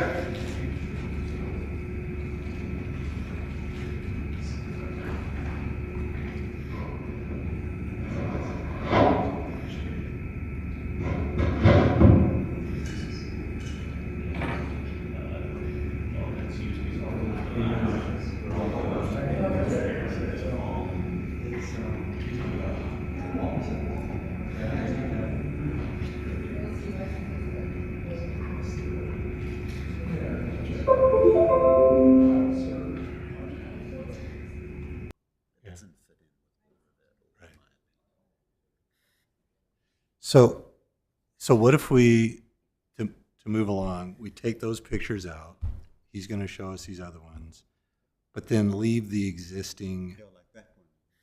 Yeah, like that one for the single level, that kind of look. And then go to the 2-story. Saltaire Drive 1. Yeah, Saltaire and Drive, and then this one. Replace those pictures with that. And then, as far as the master plan of that area, it has to come in for amending. So if they wanted a 2-story, it would at least give the public a chance to come in and say, no, that said single level. Because they're gonna move the position. I think they told us that some of the topography doesn't really work. That's why 2 of those buildings got moved over. The topography wasn't the greatest. So then, could you, yeah. Yeah, okay, so if we take this one out, we take this one out. What about the far right bottom? You were good with that? I like how, see how very, So I don't really like it. take those 2 out, replace it with the 2 that we just looked at from the other. correct. And this right here, I think 35 feet is right. 35 feet is right there. But I like the example that it's breaking up that horizon line. I don't think it needs to do it that much, but you could leave that one in, the Thrive. So that one gives the concept, but that one wouldn't fit, is what I heard you say, and that, I'm okay with that. Yeah, I think you leave it in as a concept. Yeah, concept, I agree. And the building down, the reason I'm leaving the one down the middle is part of it's single story, part of it's 2-story. It'd be nice to, if you're gonna do a big 2-story, is to. You want to break it up. Break it up. And that could be a compromise when they're getting rid of a single level, and we could say, well, why don't we do part single and part 2-story? Right in the middle. That bottom middle. Yeah. Lehigh Police Station. Can, Could everyone, Yeah, see the top right one, the dental office, how part of it is down and part of it is up? Is there any way we could get rid of the top left? No, I'm joking. But that has got to be the most regrettable, unfortunate looking building. It's better than what was going there. And it looks like it's made out of cardboard, too. Then get rid of it. I don't like that. It looks like an And it looks like a project. It's just a concept. It's just a concept. That was the compromise we're trying to avoid. Does it not look like an apartment So- complex? Really? Chris, your question was that building, the dental office, is Yes. about the roof slopes up. Yes, yeah. So at the lower point, it's about 25 feet. At the higher point, it's about 30 feet. Yeah, that's why So, that looks. Mr. Chairman, Yes. with Jerry's help, I would like to put a motion forward. Thank you. Yes, just hang on a second. Rob, would you mind repeating it? So the building to the top right, that is opposite the Lone Peak High School. Rob's just going to tell us height. So it slopes a little bit on the roof. You can kind of see it goes up to the right. At the lower point, it's about 25, 26 feet, 25 to the lower part. So it's like 27, 26 feet. And then at the higher part, it's a little bit over 30. So that's about a 30-foot building if you're measuring from base to the highest peak. All right, thank you. Would anybody like to make a motion? Yes, please. I'd like to make a motion, and Jerry, please interject freely, that we approve. Sorry. Get back there. I move that the Planning Commission recommend approval of the proposed amendment and exhibits with the changes to the exhibit as we just talked about, removing the two, adding the other two in, and the photos. And then, as Jerry had mentioned, that to change the master plan, they will have to come back in for this specific one to make that change. Did I say that close? Yeah, so the existing master plan, the way it's shown, will hold, and they would just come in and do an amended one where the public can participate. It's just not going to get wiped out. What Jerry said. Yeah, That's a Yeah, huge definitely. change. I do think it's important to have, based on the history you presented tonight, it seems fair that there has to be an option for the public to input this, right? You have to get a second, I think, before. Okay.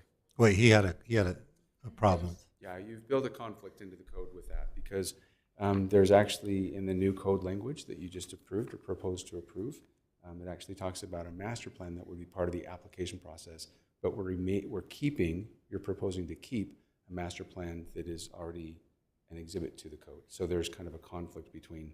So is we the could master write. plan stay. We could write in there that if there is already an existing, they would need to come in. So add the language to what's being approved that if there's an existing master plan, that would need to come in for a revision. So if I can summarize what I think I'm hearing the motion, moving to recommend approval of the proposed amendments and the exhibit as presented with a few changes. On the exhibit, you're removing the top, middle, and the left bottom picture, replacing with those two others, the one from Saltaire and the Mountain Ridge Way.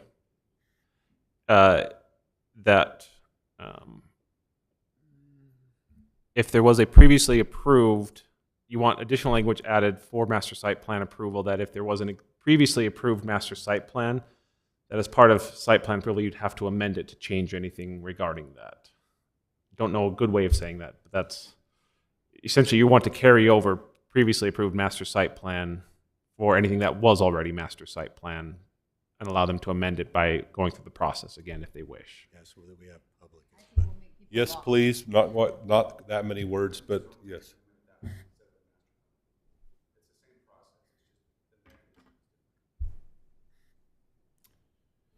Man, that's messy.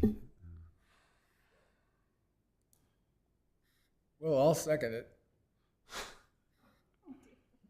All right. Well, come on. Nick. Okay, so we have a motion. It has been seconded. Is everybody clear on what the motion is? Nope. Okay, Rob, would you mind just walk us through the motion? Because it upends.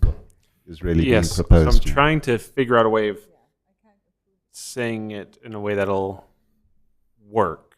I think the goal is, by the changes, you want an additional amendment to the code that says, essentially, we are, for any undeveloped property that already had a master site plan for it, which is essentially this one we're talking about, but that remains the approved master site plan for that site. So that just is, by code, you're kind of deciding that is the master site plan for the site, as was kind of established in the code already. But they can change that through an administrative process, not a legislative process. Yes.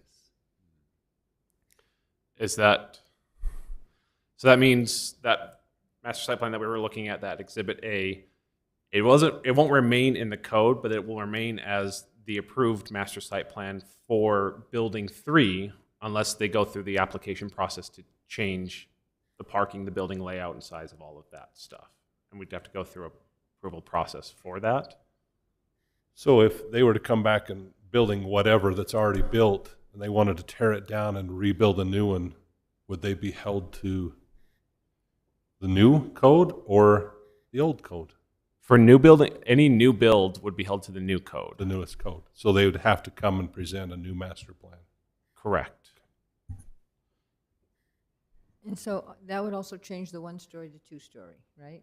Because those pictures all have 2 stories. Yes, there's no, I didn't hear any language about maintaining the restrictions on stories. Just the height. So, Rob, just to simplify this, 35 foot height. wait, Yeah. just to simplify this, can't we just change the architectural look? Like, just leave it the way it is, but say we're going to change, we're going to be more clear with these examples of what we're looking for in the architectural review part of it. So is that leaving Exhibit A, the master site plan, in the code? Yeah. Leave that as is.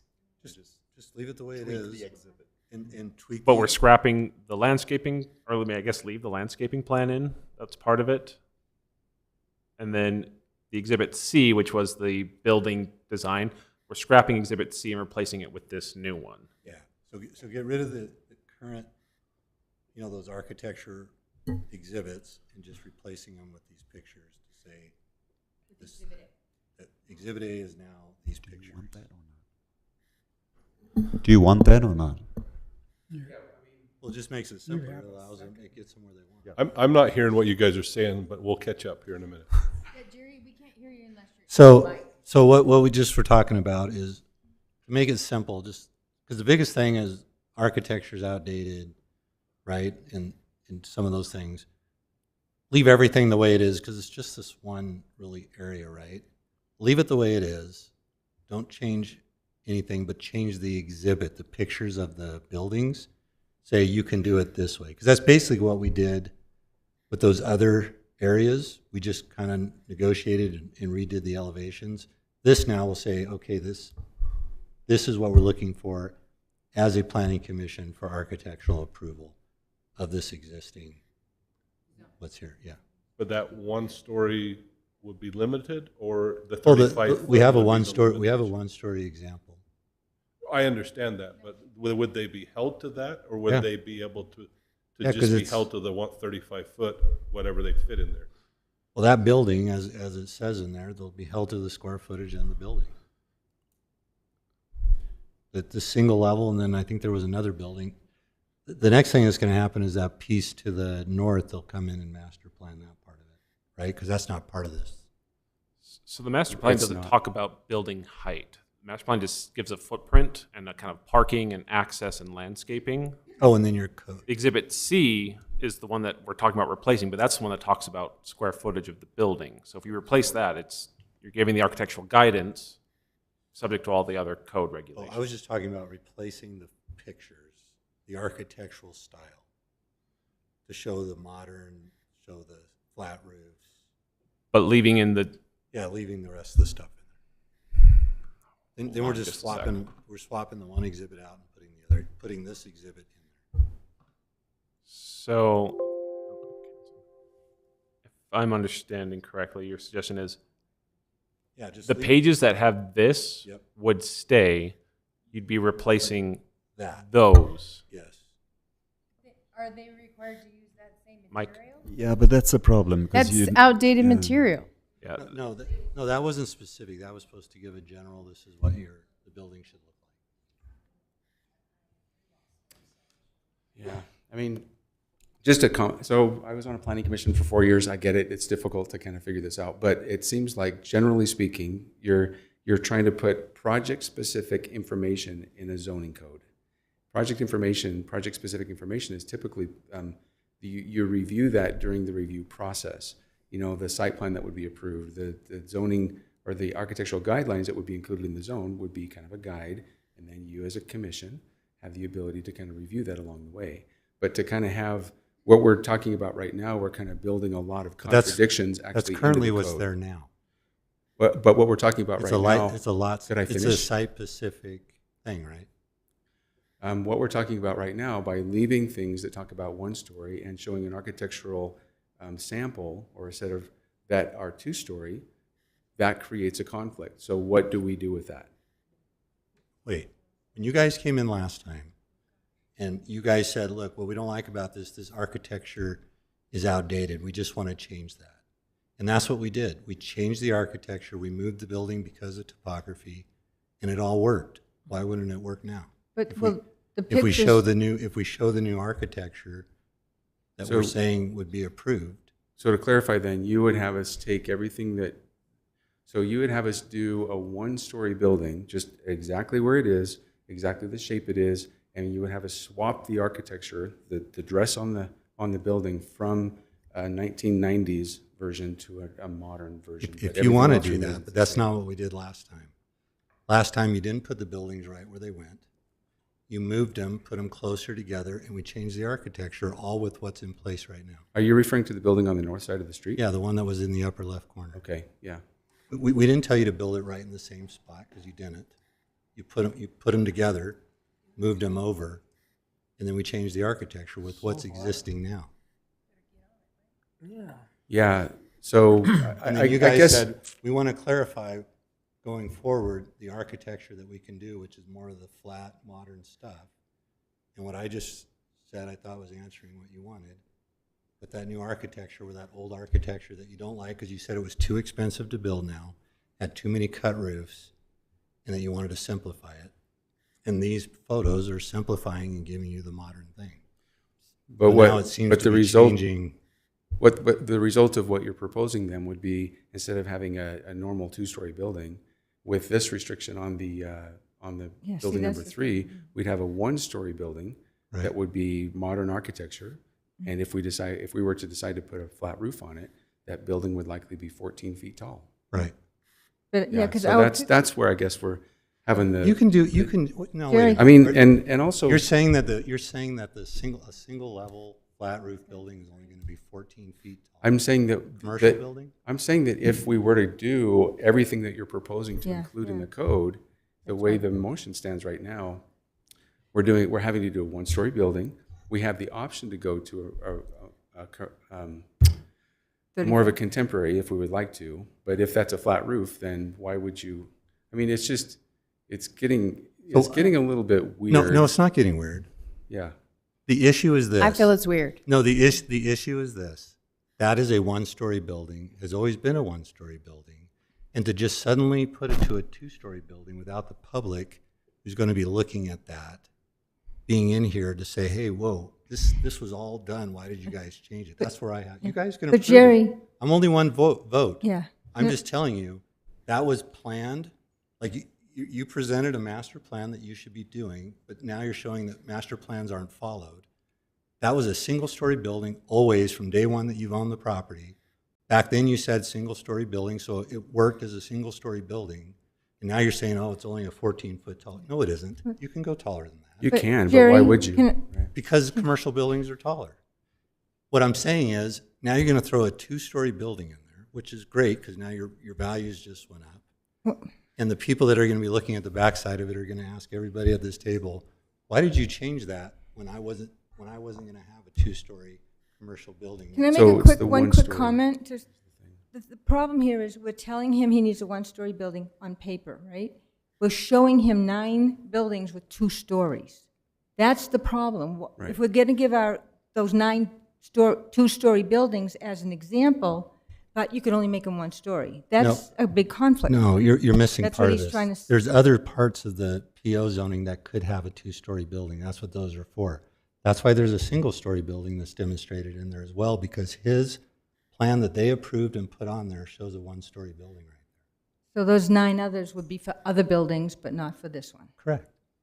Oh, well, that So was unclear. maybe I'll just make a couple points, and I would love to sit down and you guys can hammer this out.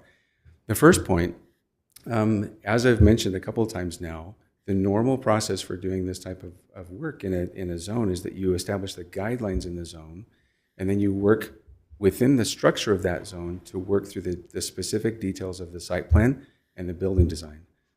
That's the way it's done, as you know, that's the way it's normally done, right? So what we're trying to do is get back to where the zone is actually acting like a zone.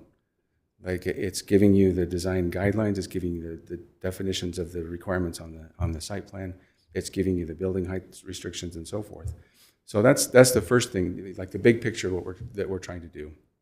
To have a zone that applies in one way to one piece of property and in a very different way to every other piece of property that's applied to, that's weird. You know, that just doesn't happen. So would you say that the second point I'd like to make is that views are not protected. You don't protect views by buying someone else's property. The view corridors, unless there's a specific zone in the city that protects view corridors, views are not protected. That's not a protected right. So to even make views an issue here is not irrelevant. So why do we have a 35-foot height minimum? What I'm saying is, why do we have a 35-foot height minimum? So that we have a commonality in all the different so things. that But, you don't block but so the that but if I have a piece of property and I have the right to build 35 feet, as I do in the PO zone, why am I getting a restriction to go to 1 story except for something that would be part of a site plan that would be approved under a normal process anyway? Because you put it there when you made the site plan. You guys put that on your own property. Mr. Chairman, I made a motion and it was seconded. I want to clarify that motion, and I think we need to action that motion. Yes, I would like to. Thank you. That was helpful, Jerry and Curtis. We appreciate the comments. My Can you clarification of that clarify? motion was just simply, my intent was, as Jerry mentioned, I would love for the public to be able to address that in the master plan. I don't know what words to use to cause that, but what the gentleman said there is, we want to get back to that zone, and I want the public to be able to comment on it. With what motion was made and seconded, Rob, did that address that properly or legally? So my understanding of the motion that was made was the exhibit as modified, the code as presented, with the change essentially saying that there was a master site plan for some of the properties zoned PO. That remains the master site plan unless they go through the master site plan approval process again through an administrative process to modify that through the normal administrative site plan, master site plan process. Yes, that's what I thought I said. Yes, okay, so that's what I understood your motion to be. Is it legal? Is it legit? Is it the conflict that we're discussing? Does it create a conflict? It's strictly, that addition is only to address this one little piece. Is there a better way to do that? In some ways, I think it sounds a little confusing, but I think the practical effect is we already have a map for some of these properties. It's basically saying follow that unless you want to redo it for your property, in which case we have a code that tells us how to do that now, where we didn't have that before. So I think it is workable. I still have an issue with the 9 two-story buildings being attached to this building 3 that's showing 1 story. So I don't know how, I mean, if it's 35 feet, they could do 10 so stories. Commissioner, you know. So Trent's motion would remove the story limits. It's Okay, removing that's what I all would of want- Exhibit C and Thank you. And would replace it just with Right. those. That's what I was asking, is because when they were saying leave it like it is, I'm thinking, well, it's still saying 1 story, so we can can we take that please out. I can get it. Yeah, so just to clarify, the motion is, as Rob described, but in layman's language, the Exhibit C, so the 1-story, 34,000 square feet, building materials, the pictures, all of that is removed as part, I don't want to put words in your mouth, I just want to confirm it. That's removed, the old pictures are removed, and it's replaced with the new pictures. Is that your motion or not? Yes, yeah.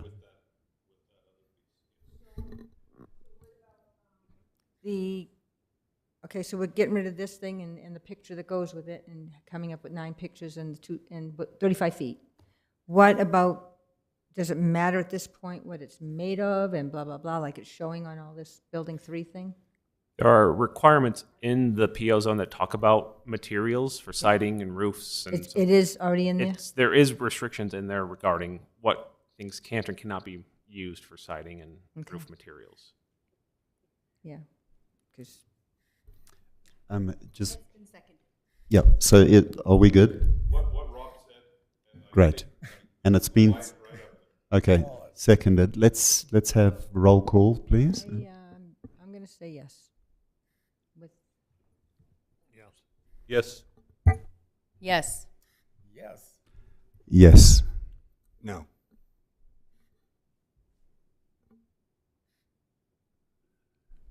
Well, We're good to go. So, thank you. Rob, can you just bring up the agenda? I closed my computer. Yes. Yes. So I think... Sorry, I've got to go through the slideshow again. Okay, that's done here. All right, just quickly breezing through this. So folks, just know this is going to go to City Council. So the public has been notified. They had the 10 days to come and participate and didn't, but hopefully they will participate at City Council. Future meetings, you can read that. Do I need to rattle it off, or can I just assume people can read? No, the only one we want to highlight is general plan process. Yeah, I want to talk about that. Okay, so general plan process. You guys saw my email alternative. I would like to suggest, if you'd be willing as commissioners, I would suggest that we take chunks of it and just say, okay, maybe 2 of us do city center, or 2 of us do zoning, or 2 of us do transportation, or 2 of us do, and chunk it out like that. If we meet, if there are more than 2 of us meeting, is that correct? Oh, more than 4 of us meeting. So if you hit 4 of you, so 3 of you can meet. Yeah, so if three of us meet, we don't have the obligation to do public notification. We want public input, but it just means we can't have a meeting on Thursday. We'd have to notify 10 days and then have a meeting. So what is the temperature of the planning commissioners? Are you willing to jump into this? Because and this is just Chris, I didn't really like the stuff that was presented, and I think with a few tweaks, we could really help nudge the process. So are you wanting to give a notice and have maybe us meet and divide up so that we'd have to give a 10-day notice, meet, divide up, come up with a master plan of how we're covering these different areas of the plan, and then we can meet separate in our smaller groups and then come back and report back? Yeah, I keep us honest here, but my thought was if we meet as 2 or 3 people, split up division of responsibilities, we don't need to notify anybody that we're doing that, do we?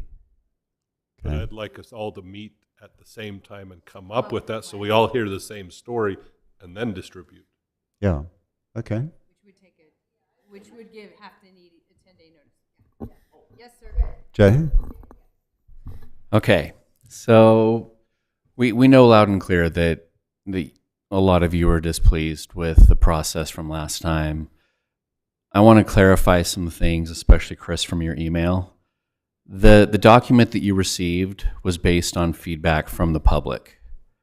Believe it or not, it was. We had many different opportunities, different avenues. We had signboards in the lobby for about 6 months that people could write their thoughts about different parts of the general plan and what they would like Highland to look like. We had similar boards that were at the Fling, where people could place stickers on things that were more important to them and not place stickers on things that were not important to them. We've had, to this point, 3 open houses, all of which you all could have participated in and were invited to go to. Chris, you weren't at any of those. So that's correct. So we can pick a fight because some of my comments are in there and they were just disregarded. So I just want to point out that you all have had an opportunity to participate in this. And so if it doesn't look like something that you think it should look like, there's,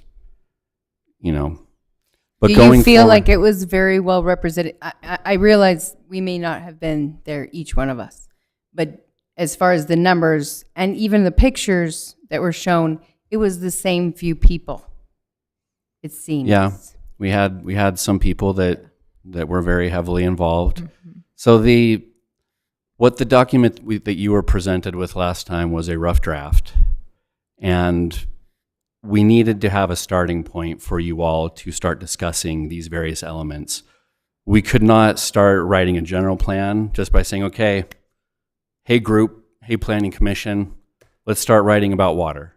Like, you needed a place to start from, and that's what you were given, and it was based off of public input.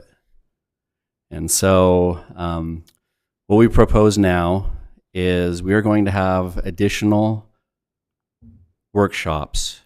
They will be joint planning commission and city council workshops, and we propose holding those on the second Tuesday of every month. We're looking at about 5 to 6, depending on how many we need to get through. Some of them will take a lot more discussion than others, like the water element. The state of Utah has a lot of things that we have to do to talk about water conservation that they've pretty much already told us what we need to have. We've received a grant to help pay for that, and that also has some constraints. And so things like the water we can probably get done relatively quickly, but other things like transportation may take longer.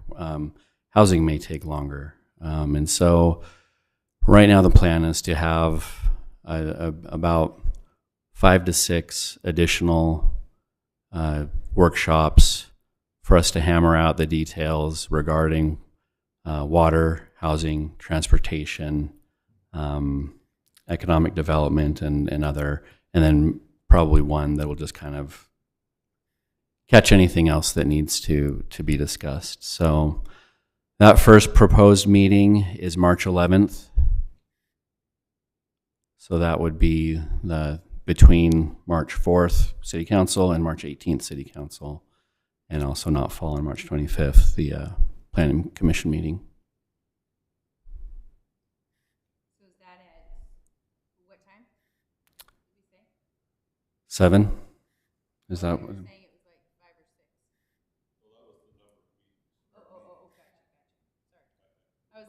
Ambiguous time. Okay, so 7 o'clock on March 11th. Yes. So are we going to focus on one thing, get that resolved, before we focus on the next thing? Like, just chip away at it, right? Yeah, that's the plan. Yeah, so my concern about this is we're the Planning Commission, and I feel like we should be proactively planning.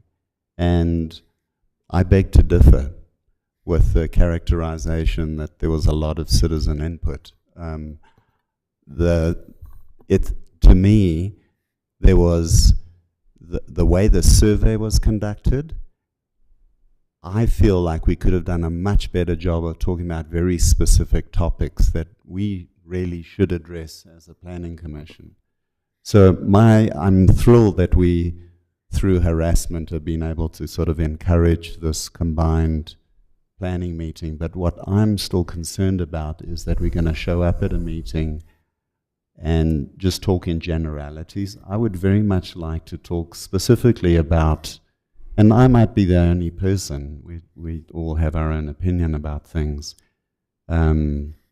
these specific topics, zoning, all of the other stuff that we kind of rattled through. So I'm happy to just say that's my 2 cents worth. I think that it would behoove us to go and actually go walk the streets or go travel around and see things.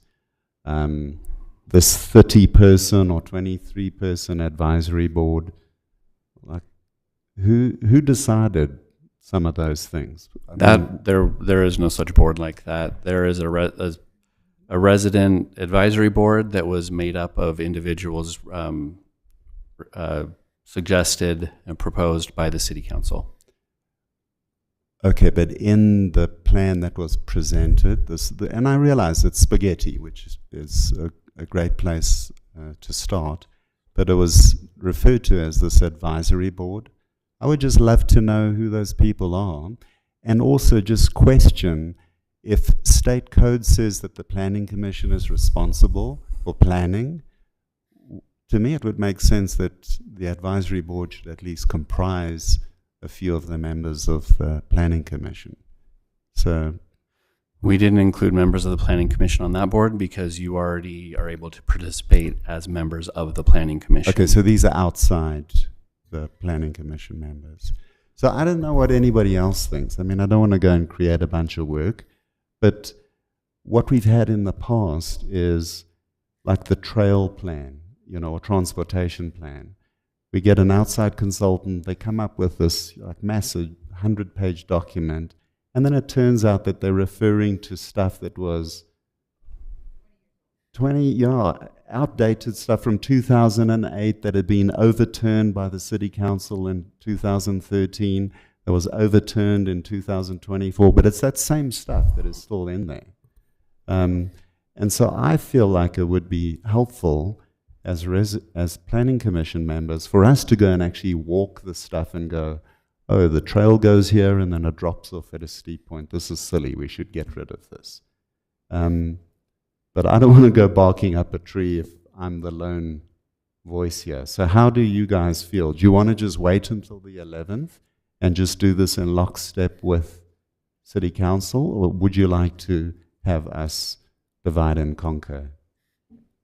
Can I ask, what role does this other group of community members have? Are they working only with the city council, or do we meet with them at some point? They're not involved really anymore. It was more of I wasn't even at all the meetings for those, but their purpose Manuel was... Bueno was on the board, Liz Rice. It was kind of just different areas of the city, different demographics, saying, here's some questions. What do you think? It was kind of just trying to get people who might be interested in this to give us their opinions. They're not really shaping they get some input, but they're not drafting anything. Yeah, or shaping as we anything or compiled really going the information that we received through different avenues, we used them as a smell test. Like, does this make sense? Does this sound right? And yeah, we had men and women. We had people who are young and old, people living in all different sectors of the city. We had a young man from, they just had their first baby and they live in Ridgeview. And then we had Manuel Bueno, who's, farther along in life, live on different sides of the city, and yet we want to hear from both of them on, does this look like Highland? So it seems like when we had that meeting, nobody really liked what was presented. Because I know a lot of the I came to some of the meetings and was very vocal with the guy about economic stuff, and it was like completely ignored.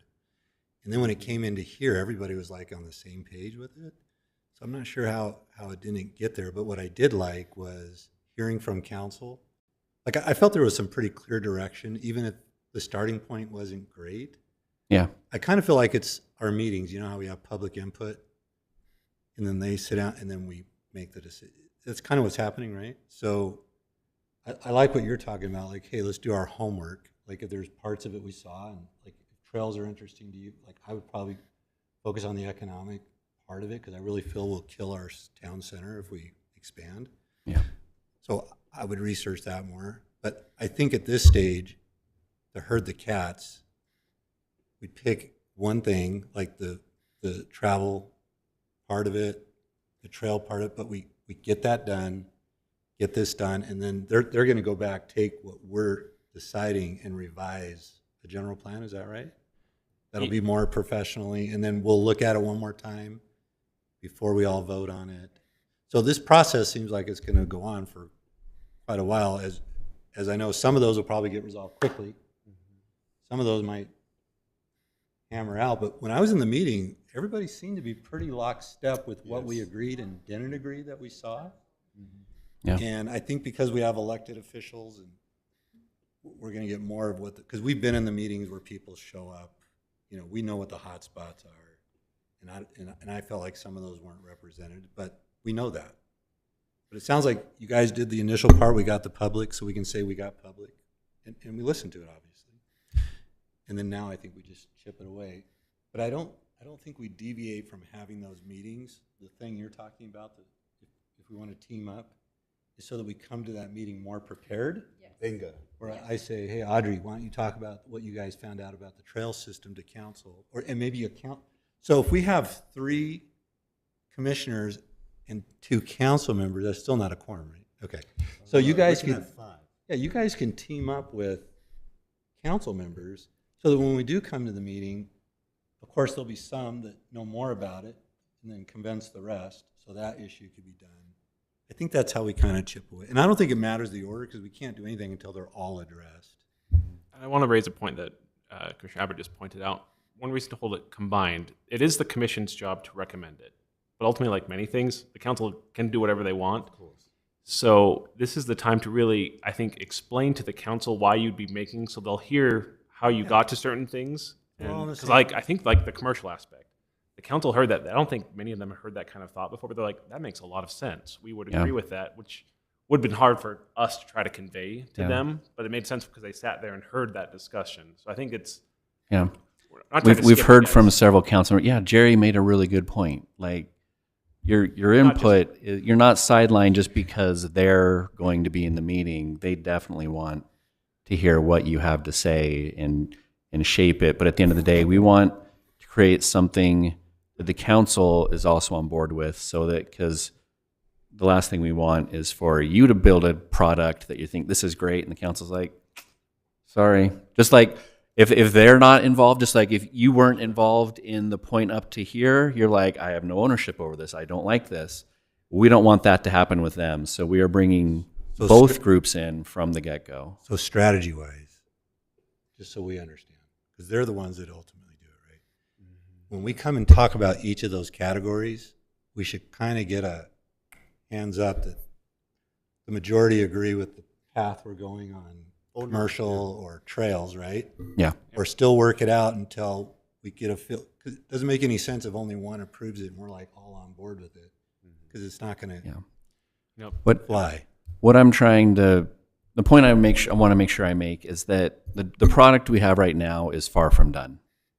Okay, so this was not like, hey, if everybody likes this, let's go ahead and finish it up. Like, it was just a starting point.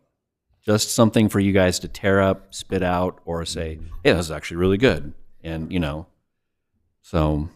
Yeah, and it was taken that way as a, you know, this is version 1, straw man, react to it rather than a baked, finished good. Yeah. So is there anybody in, because we've got to figure out how to, get the town center rocking. We've got zoning, we've got a bunch of these different things really quickly. Is there anybody that wants to volunteer to do any particular thing or topic? And this is for the purpose that we come educated Correct. to this group. Yeah, so we And come with contribute. homework Exactly. and feedback and saying, actually, I've walked it. Like, just a silly example, that east-west corridor, I don't believe anybody actually went and walked that, because if they did, they would have seen what council decided last year when they went and walked it and went, oh, we approved a home to build a garage, big RV garage right in the middle of where we thought we were going to put a road that was rejected in 2013. Let's not do that anymore. But guess what? It's back on the picture again. So just so that we come and help provide good info. Any particular division of labor? Is there a set list of categories we need to look at? There are, elements, and we can send them out to you. Yeah, let us get the list together and send out Yeah, an email and to you tomorrow. Can we do this via email, meaning Yes. the division of labor? Absolutely. Okay, so is it okay with everybody? Let's move on. Yeah. Okay. I would love to get some email from you instead of spam from whoever. Yeah. Okay, meeting time, 7 o'clock or 6 o'clock? Those in favor of 7 o'clock? Either one. Yeah. For me. I'm impartial. Microphones. Microphones. Council just changed to 6. Yeah. Starting in May. Yeah. Yeah, so the city council meetings will be from 6 onwards. The question is, do we want to be in lockstep with them and conform to 6? It is a bit of a hardship for you. Yes. Yeah, so from now going on forward, it's all 6 o'clock. Yeah, I it's also gonna think be- it limits our public, like I can do it, but I think it's going to limit our public participation. Mhm. And it doesn't mean that our meetings are going to be shorter. Yeah, unfortunately. If you go to 6, our meeting will be an hour longer. What's the design? Why did council do that? What were they trying to gain by that? More time? Just get out of here sooner. We'll see They if they end won't. by 9. I know. Oh, they'll just add it on Everything extra takes. hour. I'll be curious. Will fill the. What is everybody's temperature? Keep it at 7 or flip to 6? What works better for you? 7. And Trent, that worked better for you too, didn't it? Yes. It works better, but I can make the other work. Our alternate would just need to fill in maybe once or twice. Tracy, how about you? Would you prefer 7? Impartial. Yeah. Seven. And we want them relaxed when they come. Okay. Yeah, so do we need to do anything formal or can we just say 7 o'clock? Okay, so we'll stick to 7 and then thank you. Future meetings, do I have a motion to adjourn? I'd like to make a motion that we adjourn the meeting. Second. Okay, yes. Vote. Sure Heather, thing. Jay, and Rob, thank you very much. Yes. And also Hanging out. Sherry and our faithful technology.